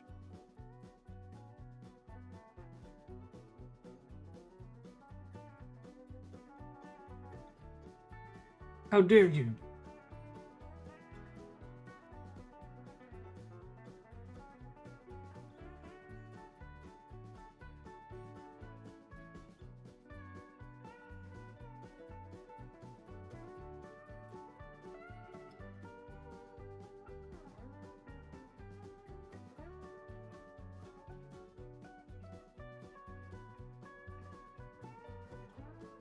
Oh, my attack missed. That was Crunchy's attack.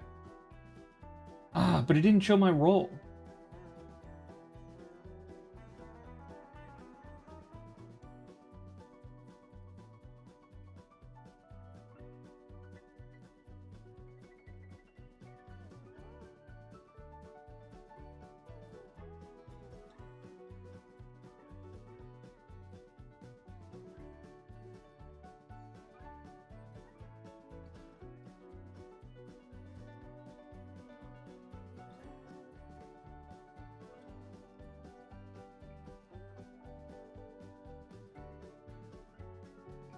Alright, DM, seems you forgot to roll an attack roll for my attack. It should have also been an advantage. I'll resend the message so you can try again, thank you. So, we'll attempt it once more.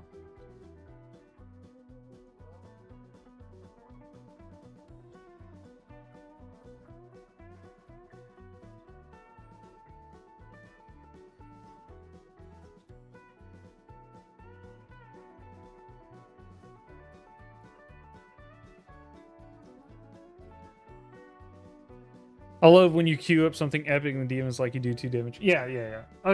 Luckily, this is not what this was. That was Crunchy hitting. The DM just didn't roll my attack. It said that I just missed, but it didn't roll. The puppy is here. Hi. You saying hi to everybody on stream?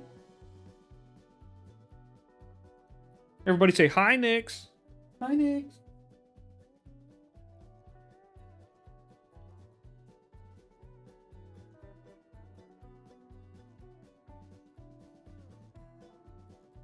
Yeah. We're protecting dead. We're on guard duty. No one's sneaking up behind me. How old is she now? She's almost 2? Yeah, she's almost 2.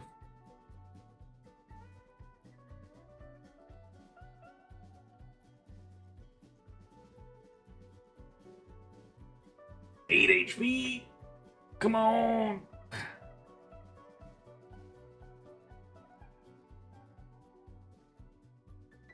I miss baby girl. You know.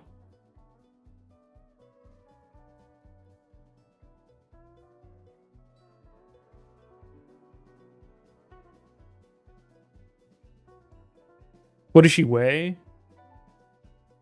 She weighs 110 pounds. And she should be about 110 pounds. She's at her max weight. She's been at her max weight since she was like 9 months old. She got big fast. Oh, Tiamat finally got a hit back.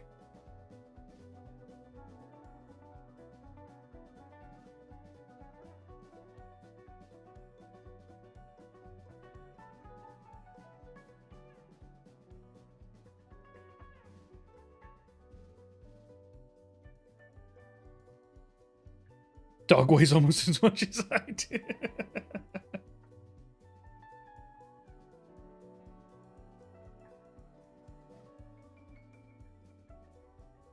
Healthy puppy. Yeah, she's good. She's very healthy. We don't overfeed her. Yeah. And she plays all the time. Lots of running. She has play dates every morning with her friends at the park.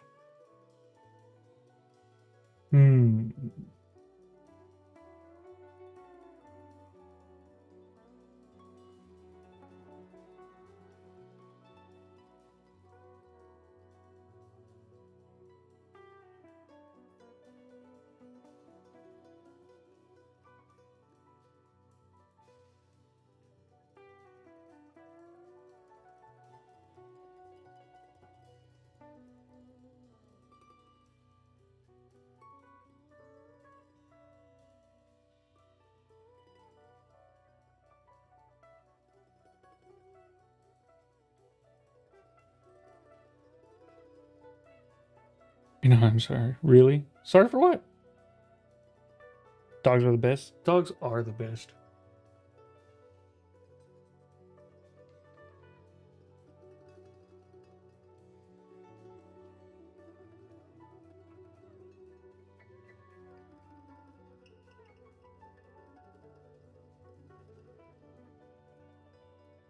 What up, Shieldale?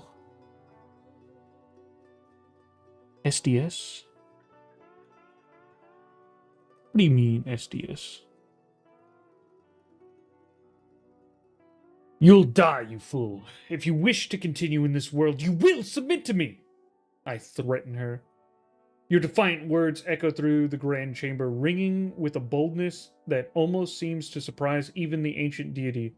Tiamat's 5 heads whip towards you, eyes burning with infernal rage, and a cacophony of guttural snarls and hisses erupts. Submit!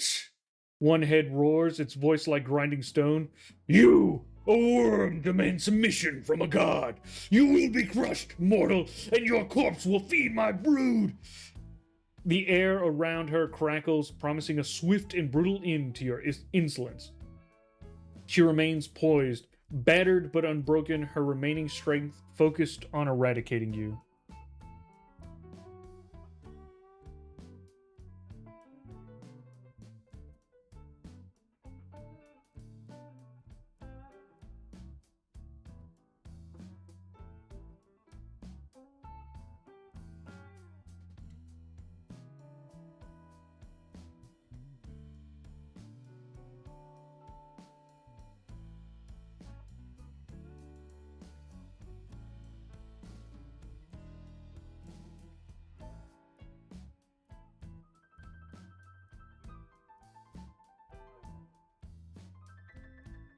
All right, we're leaving her alive but unable to fight. We're not killing her.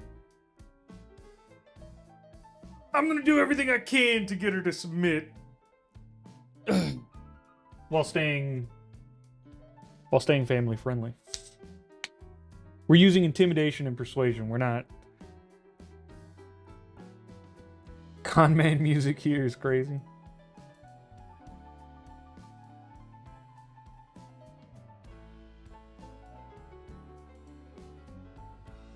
Oh, that's fine. Nothing wrong with that. Mary can read. It's not okay to bully anyone, ever. Unless they're Jarl. Or Colonel Mustang. Then it is okay. Throw that Pokeball. 4 HP, baby. Let's go.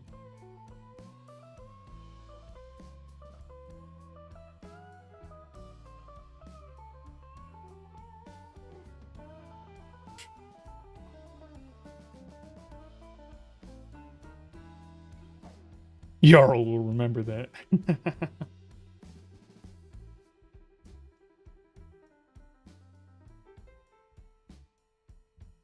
Obsidia, your audacious challenge to Tiamat ignited a truly epic and grueling battle within the Obsidian Citadel. Alongside your loyal companions Crunchy and Echo, you faced the unholy fury of the five-headed dragon goddess. Blow after blow, Tiamat resisted your assaults, retaliating with scorching fire breath that narrowly missed you multiple times. Yet you persevered, unleashing magma breaths, burning arrows, and fierce melee strikes, slowly but surely chipping away at her immense power. Crunchy and Echo proved their unwavering loyalty, landing crucial blows. Finally, with Tiamat on the very precipice of defeat, you delivered a precise, calculated strike, aiming not for death but for incapacitation. The ancient deity collapsed, defeated but not dead, her overwhelming power finally brought to heel by your defiance. The infernal chamber falls silent, save for your heavy breathing as Tiamat lies vanquished at your feet.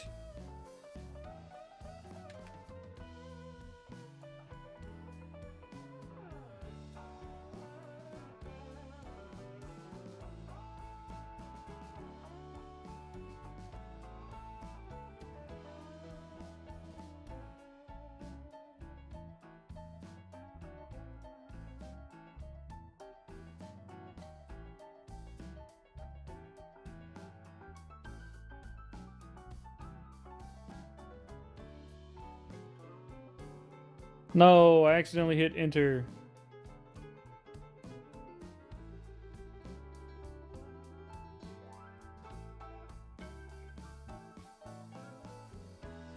Well, let's see what he says. Submit or you approach Tiamat's colossal, defeated form, the air thick with the residue of her immense power. Her five heads, once held high in divine arrogance, now lie slumped against the obsidian dais. Each scale duller, each burning eye dimmed with pain and shock, selecting one of her heads, the furious red one. You reach out your hand, still tingling with the aftermath of battle, grasping its jaw. It is hot and rough beneath your touch. A dying ember of its glory. You force its massive maw open slightly, pulling its head up to meet your gaze. Submit, you growl, your voice raw but resolute, or you'll spend an eternity as a trophy in my lair. The red head's single burning eye, still capable of immense malevolence, flickers, and a low, ragged hiss escapes its throat. A sound of unimaginable humiliation and festering hatred. Yet, beneath the hatred, there is a flicker of something else, a grudging respect, a desperate calculation. Her struggle for millennia to return to the material plane, her vast brood waiting, hangs in the balance. Her other heads stir, her eyes also fixed on you, their collective will a tempest of conflicting emotions.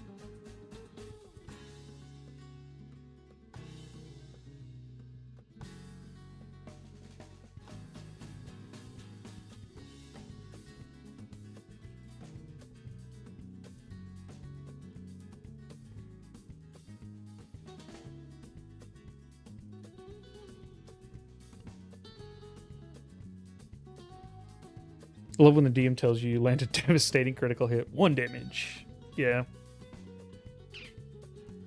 See you, Jake Snake.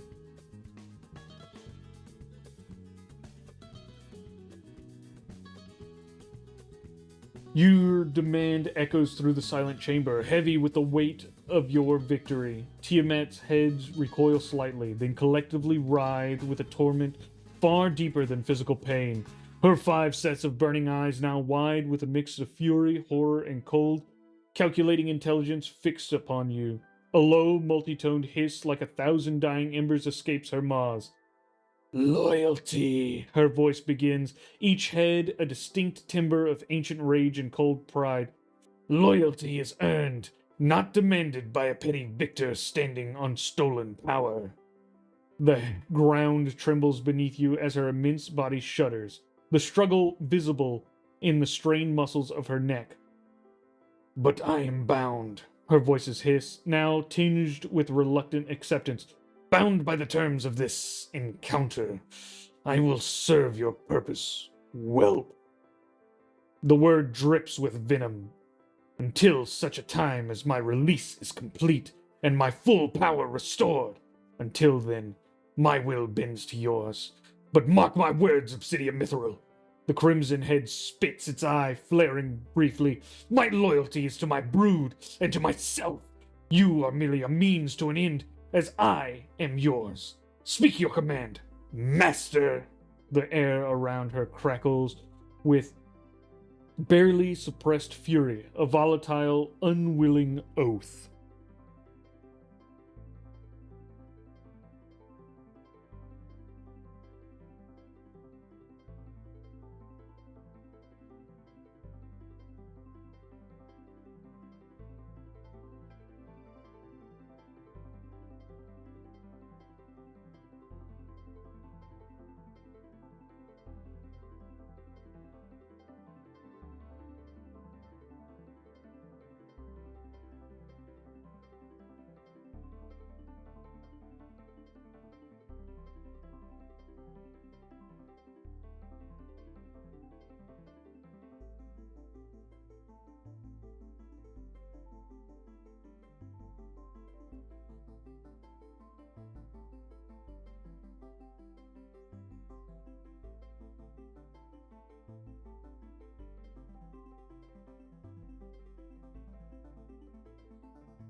What a legendary, yeah.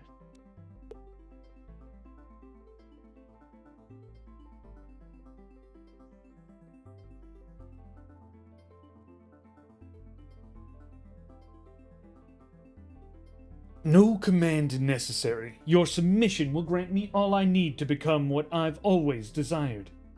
A true dragon. I'll let the pack take hold and feel the change in the air, the energy welling up from within. Your words hang heavy in the air. A final, unyielding declaration as the meaning of Tiamat's forced pact settles, an ancient, searing energy erupts from deep within the five-headed deity, not freely given, but torn from her unwilling essence. It surges towards you, raw and untamed, a torrent of primordial draconic power unlike anything you have ever experienced. The infernal chamber blurs, your scales ripple, molten and cold, elements warring for dominance, then fusing into a new terrifying harmony. The cracks of magma along your body widen, glowing with an intensified, almost blinding light, as if a star were being born within you. Your physical form twists and expands, growing larger, more fearsome, a reflection of the boundless power now coursing through your veins. The very air around you vibrates, charged with the thunder of your ascension. Tiamat's groans of impotent fury are swallowed by the roar of your transformation, a sound of triumph and of destiny finally claimed. You are no longer merely Obsidia Mithril. You are a force of nature, a true dragon, the harbinger of a new era. All right. All that is left is for the epilogue.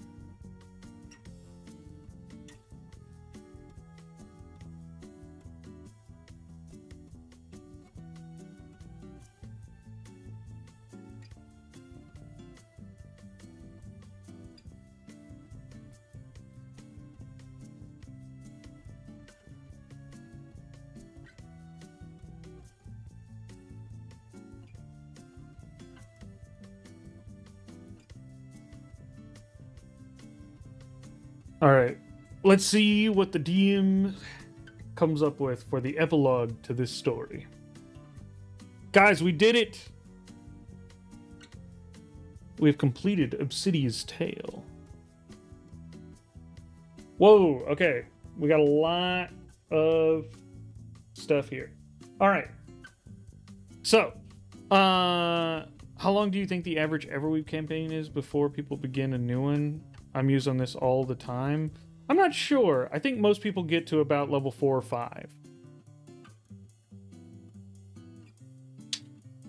DM, I have accomplished what I set out to do. I would like this to be the end of my story. Could you provide an epilogue of the age to come and what Obsidia and her brood do in that coming age to put a definitive ending to this tale? Alright, here it is, folks. The age that dawned after your confrontation with Tiamat was not one of peace, but of profound, terrifying change. You, Obsidia Mithril, now a true dragon, rose from the Obsidian Citadel not as a goddess, but as something far more primal and formidable. A force of elemental balance, a living paradox of magma and ice, darkness and light. Your form, immense and awe-inspiring, mirrored the chaotic beauty of your ascent. Your obsidian scales now shot through with crystalline ice and rivers of molten gold. Your eyes holding the wisdom of ancient dragons and the fierce cunning of a dwarf queen. Tiamat, the unwilling patron, remained bound to your will. Her forced submission became the cornerstone of your dominion. She did not escape the Nine Hells, but rather her vast tormented intellect became a strategic arm, feeding you knowledge of planar pathways, infernal politics, and the weaknesses of those who would stand against your burgeoning power. The Order of the Everweave, once the bane of your kind, found their holy missions inexplicably sabotaged, their strongholds breached by unexpected demonic incursions, their very faith beginning to waver under an unseen relentless pressure. I forgot that that was a thing, that there was a holy group dedicated to killing dragons that we call the Order of the Everweave. I completely forgot that that existed. The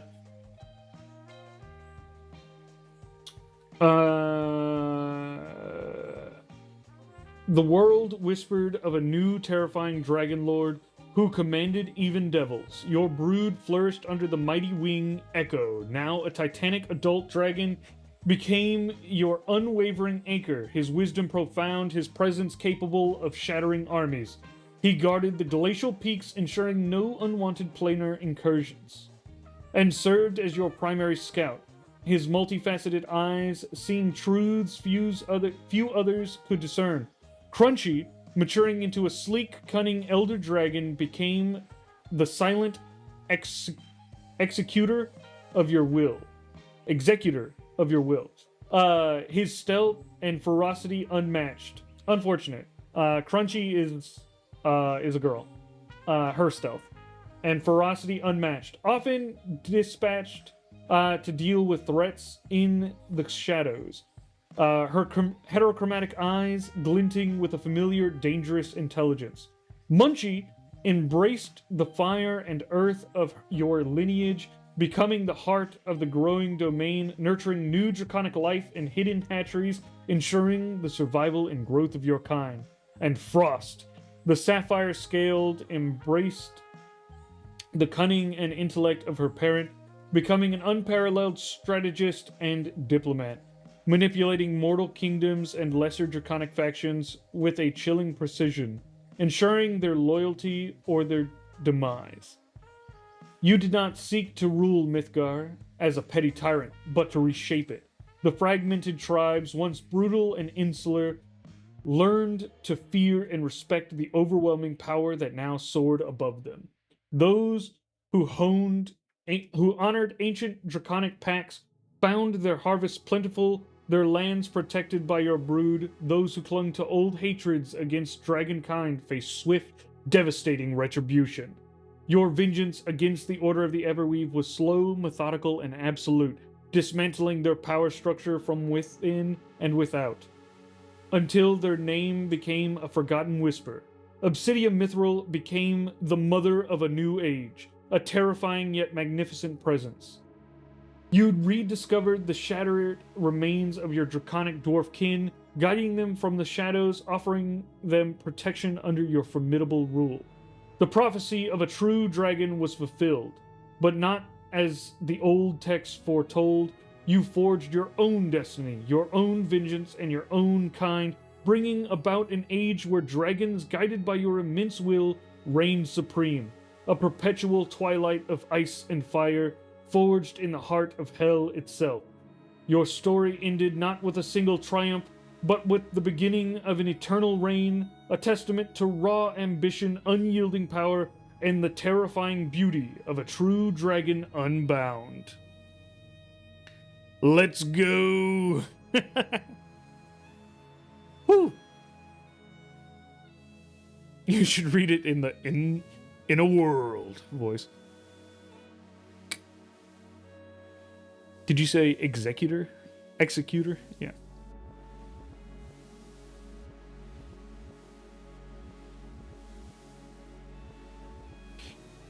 Woo! All right, everyone, we did it. We got there. Obsidia has officially been completed.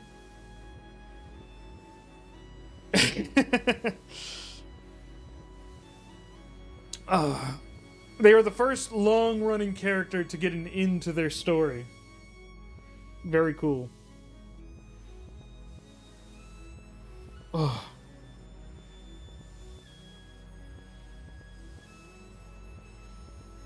Whew.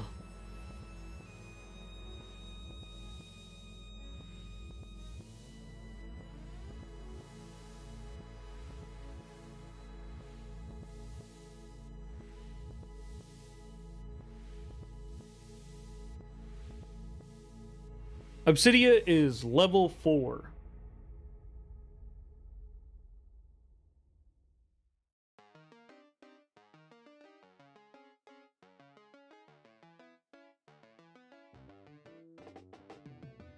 Will we make a new character for this slot or just continue with our others? She got to level 4. Yeah. I'm not sure I'm going to be continuing the Saturday slot. For a few reasons. One is just that I'm starting up my D&D game again, and I run on Saturdays. And so performing for the stream and then performing as a DM both sort of really take it out of me. And so doing both in one day is pretty rough. I'm doing that today, but I might not be doing that in the future. I think I'll stick to the Tuesdays and Thursdays.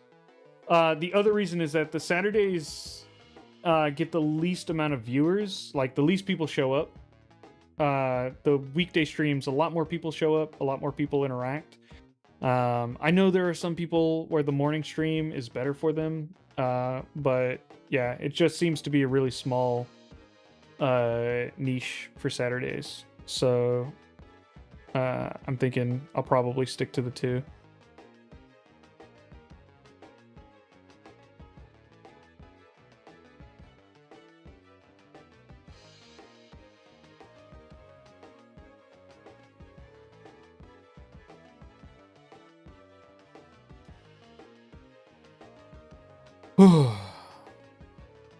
Man, that's crazy. I feel like I can take deep breaths. I think the long reading at the end and also just sort of the anticipation of completing a long running character, they've all dissipated, and I feel good now. If I have kids, could you hypothetically keep the story going, but as a child in Everweave? Yes, you could. But the issue is that you would mechanically be the same as the parent. Because you can't change your character sheet. What's your IRL campaign frame? What do you mean campaign frame?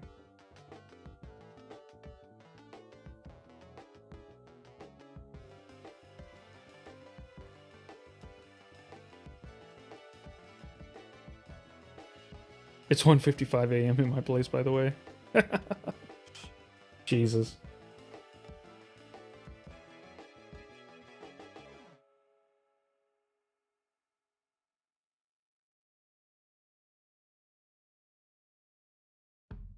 What's the basic pitch for your IRL D&D campaign? Oh, right now I'm doing a one-shot. Or not a one-shot, but a short campaign.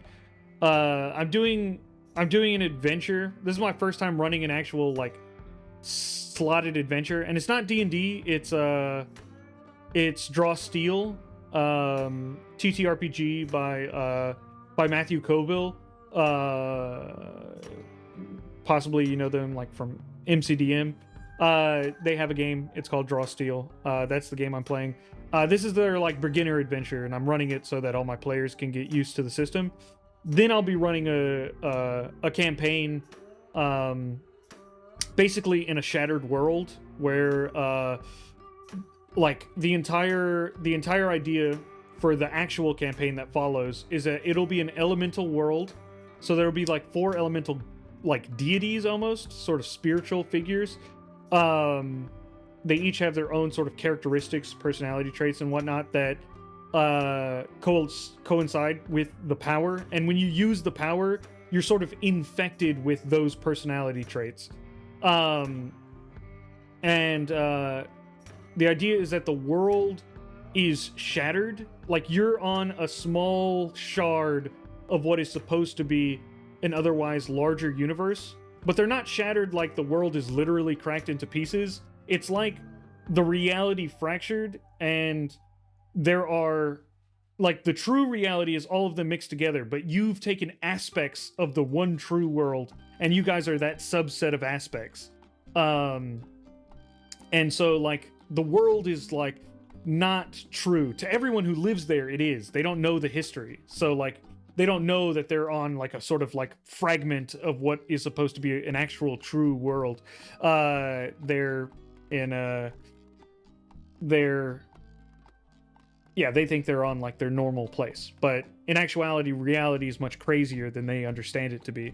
And the idea is that all of these smaller worlds are starting to fade and die, and so as heroes they'll have to figure out how to sort of bring those worlds back together, how to fuse them back into one. And every time they do, it will vastly change the reality that they live in, because that different fragment of reality has different truths to it. So when they mix together, it'll be some mixture of those two truths.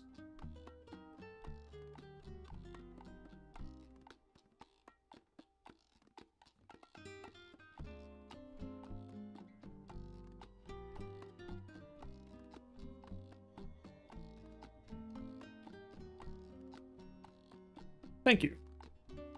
Yeah, Draw Steel. It's a TTRPG. It uses a 2d10 instead of a d20, so you get like more average results more consistently, and has like a couple of different types of systems that I think are really cool, that leave the system crunchy where I think it should be crunchy, and really shores up a lot of stuff where I think the system does not need to be that complex, making things like run way faster and keep things interesting for players.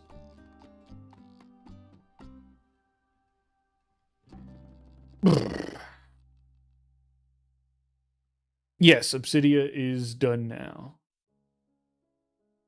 Okay, it's time for trivia, folks.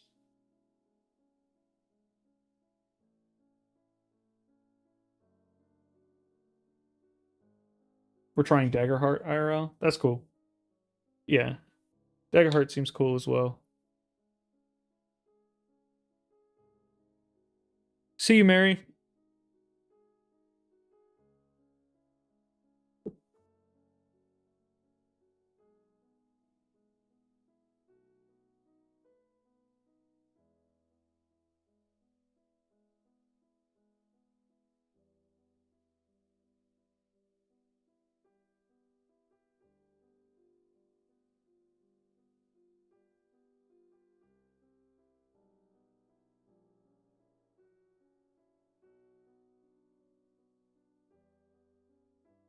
What was the name of the first dragon that joined in Obsidia's adventure?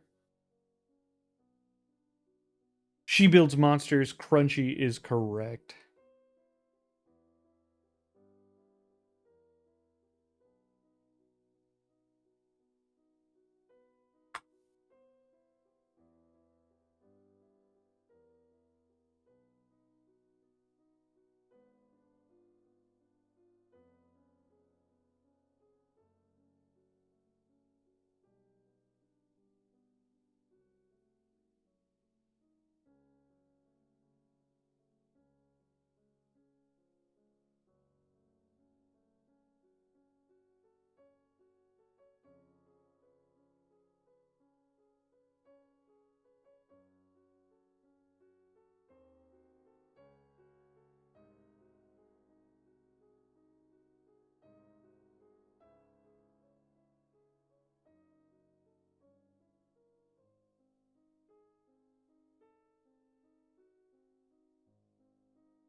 What was the legendary creature Obsidia defeated before fighting Tiamat?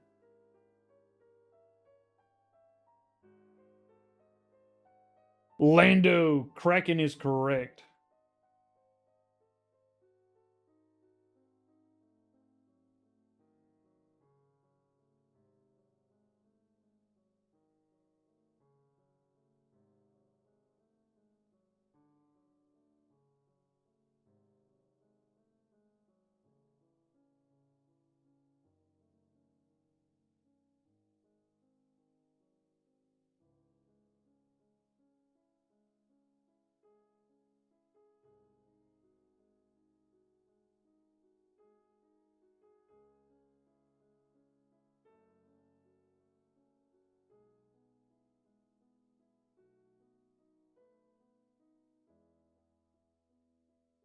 What is the name of the dragon that imprinted onto Crunchy?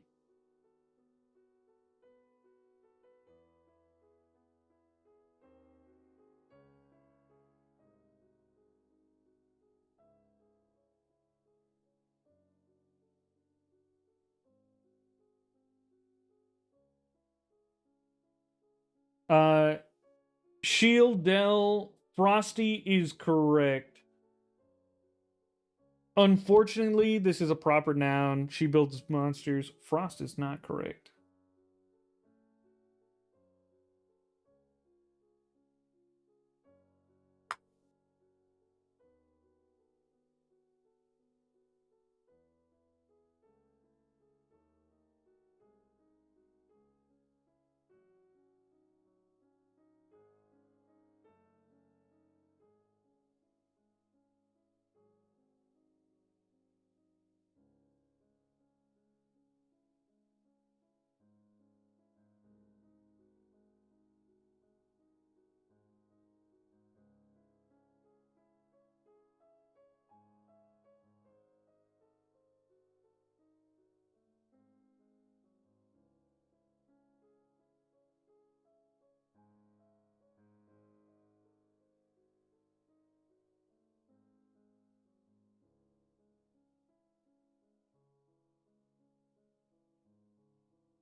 What is Jarl's favorite category of trivia?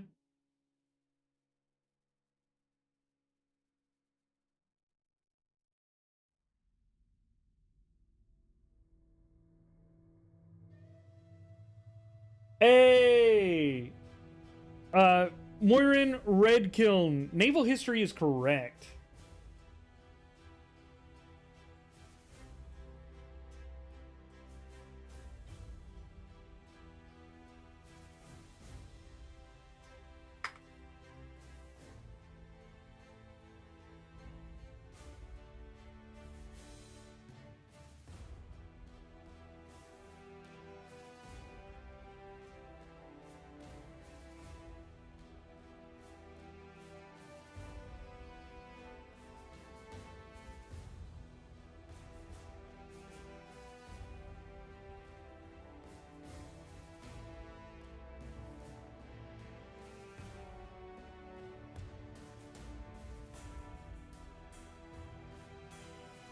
What is the wife's favorite category of trivia?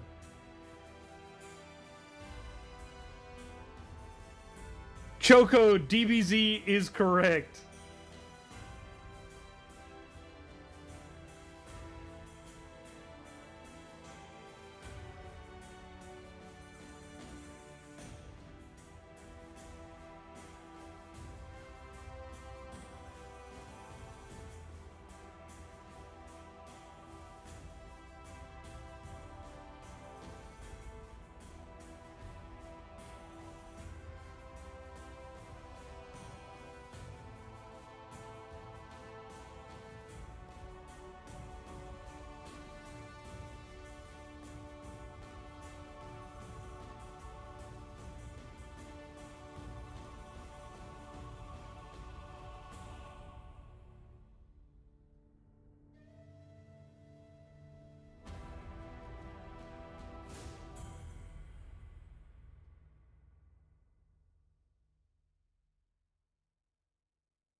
What is the difference between baking powder and baking soda? Sorry, I spelled baking wrong there. I put baking by accident. But baking powder and baking soda.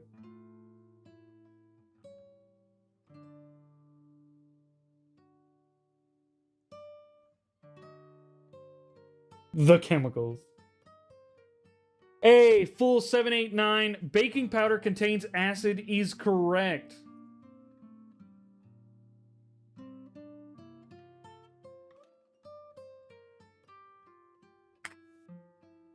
Baking soda requires acid to have the leavening happen. Baking powder just takes the baking soda and incorporates a dry form of the acid so that when it's added to the wet ingredients, it immediately starts the leavening.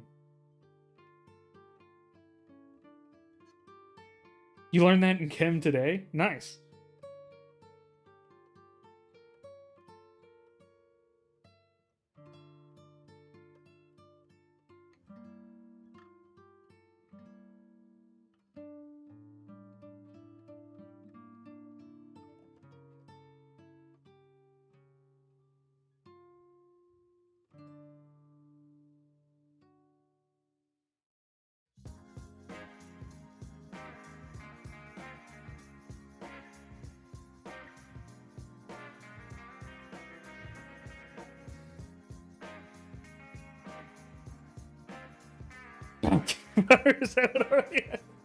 Stop talking about his wide back, okay? We don't need to be talking about his wide back.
To make chocolate, you need to mix cocoa nibs, sugar, and one more key ingredient. What is it?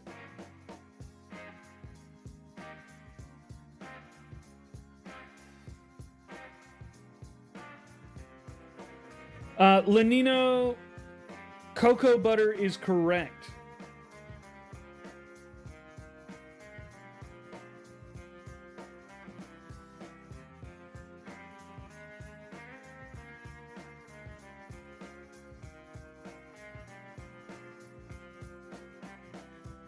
You don't need dairy.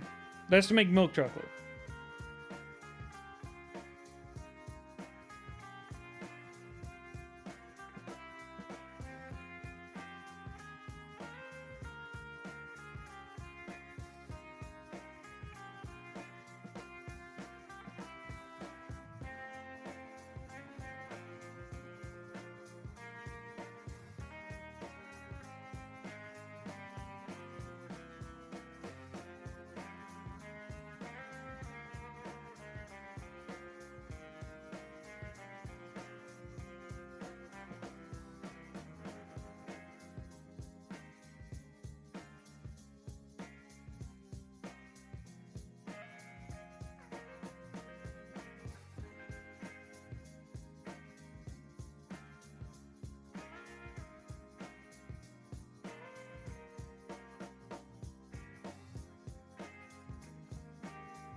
What are the ingredients you add to your food to make it to bring out subtle flavors and smells called generally? She builds. Oh wait. She builds monsters. You already won. Kale, you get it. I made a mistake by calling out She Builds Monsters again, but She Builds Monsters already won. Aromatics is correct. Spices are aromatics, but there are other aromatics other than spices. So the broader, more general term is aromatics.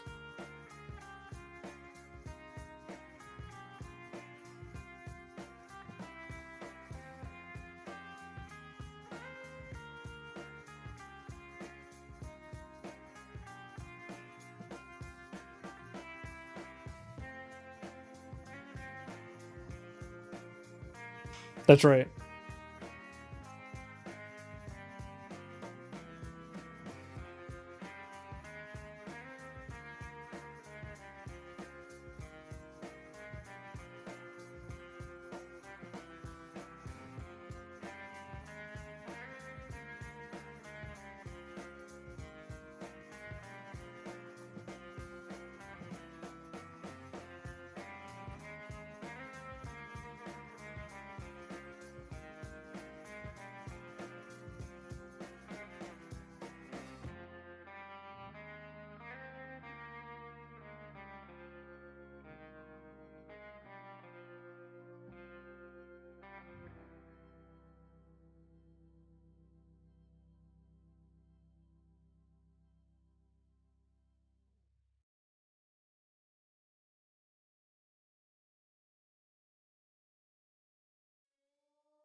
What gives licorice its characteristic bitter flavor?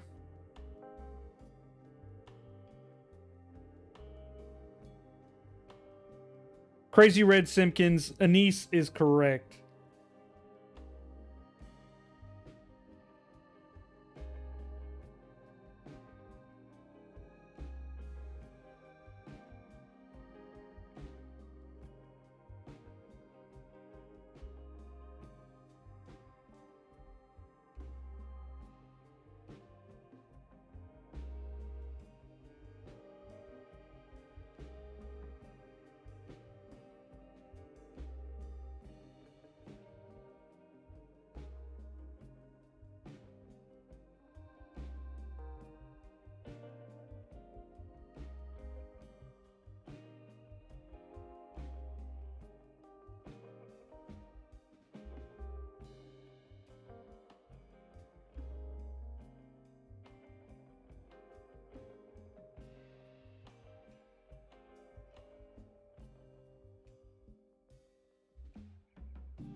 Vitamins are necessary for your survival, but which vitamins is it possible to overdose on by accident?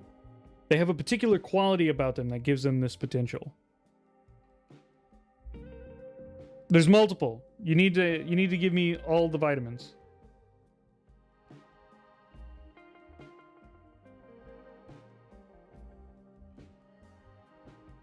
All of the ones that have this particular property.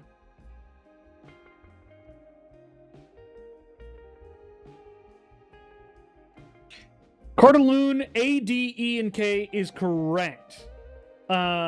These are called, these are fatty, fat absorbing vitamins.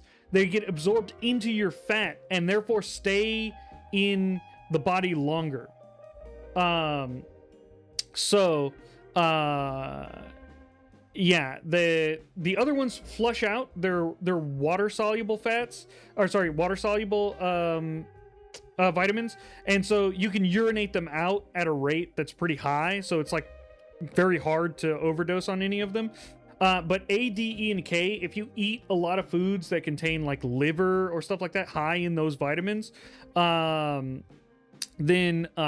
you can accidentally overdose on those vitamins. It can be very, very dangerous. But yeah. Who got that? Where did I see it? Cardaloon.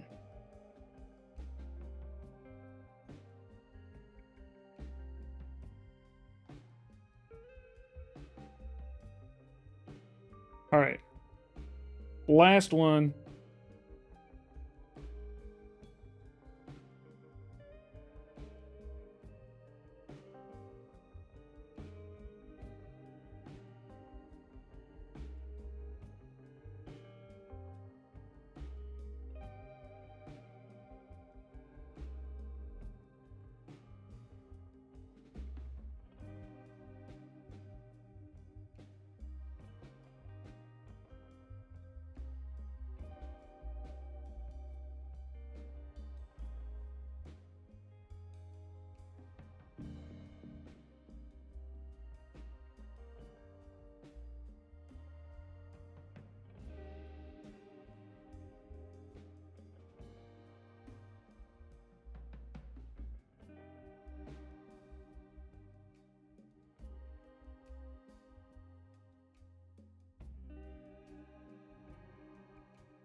In the show / comic Teenage Mutant Ninja Turtles, what is their favorite food?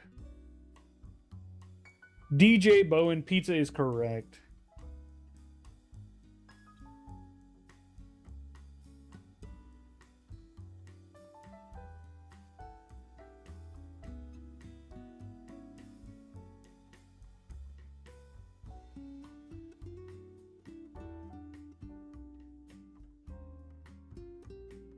There you go. All right. Thank you, everyone, for coming to the Saturday stream. I appreciate it. Like I said, I might not be doing this stream again. Also, if you guys are in the Discord, head over to the stream channel. I'll be putting up a poll. I've gotten a few requests to stream some other games, and I'm curious to see if anyone would want that. It might be something my main thing will be playing Everweave, but something I could maybe occasionally do. So, but I want to, I want to make sure that that's not something that's just going to sort of get in the way. I have fun doing it, but if I can just play video games, I'll do that as well if no one's going to be particularly interested. So yeah, thank you all so much for coming. Thank you for being here at the end of Obsidia's journey. I will see you guys on Tuesday. Also, were there prizes for trivia today or no? My whispers aren't loading. There were prizes. I think everyone else received theirs. Moira Redcone. Yeah, I sent you one.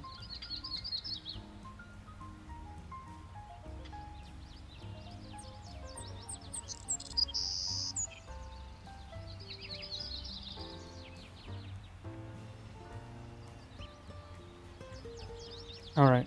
Good night, everyone. Or good day. Saturday stream. All right. Bye-bye.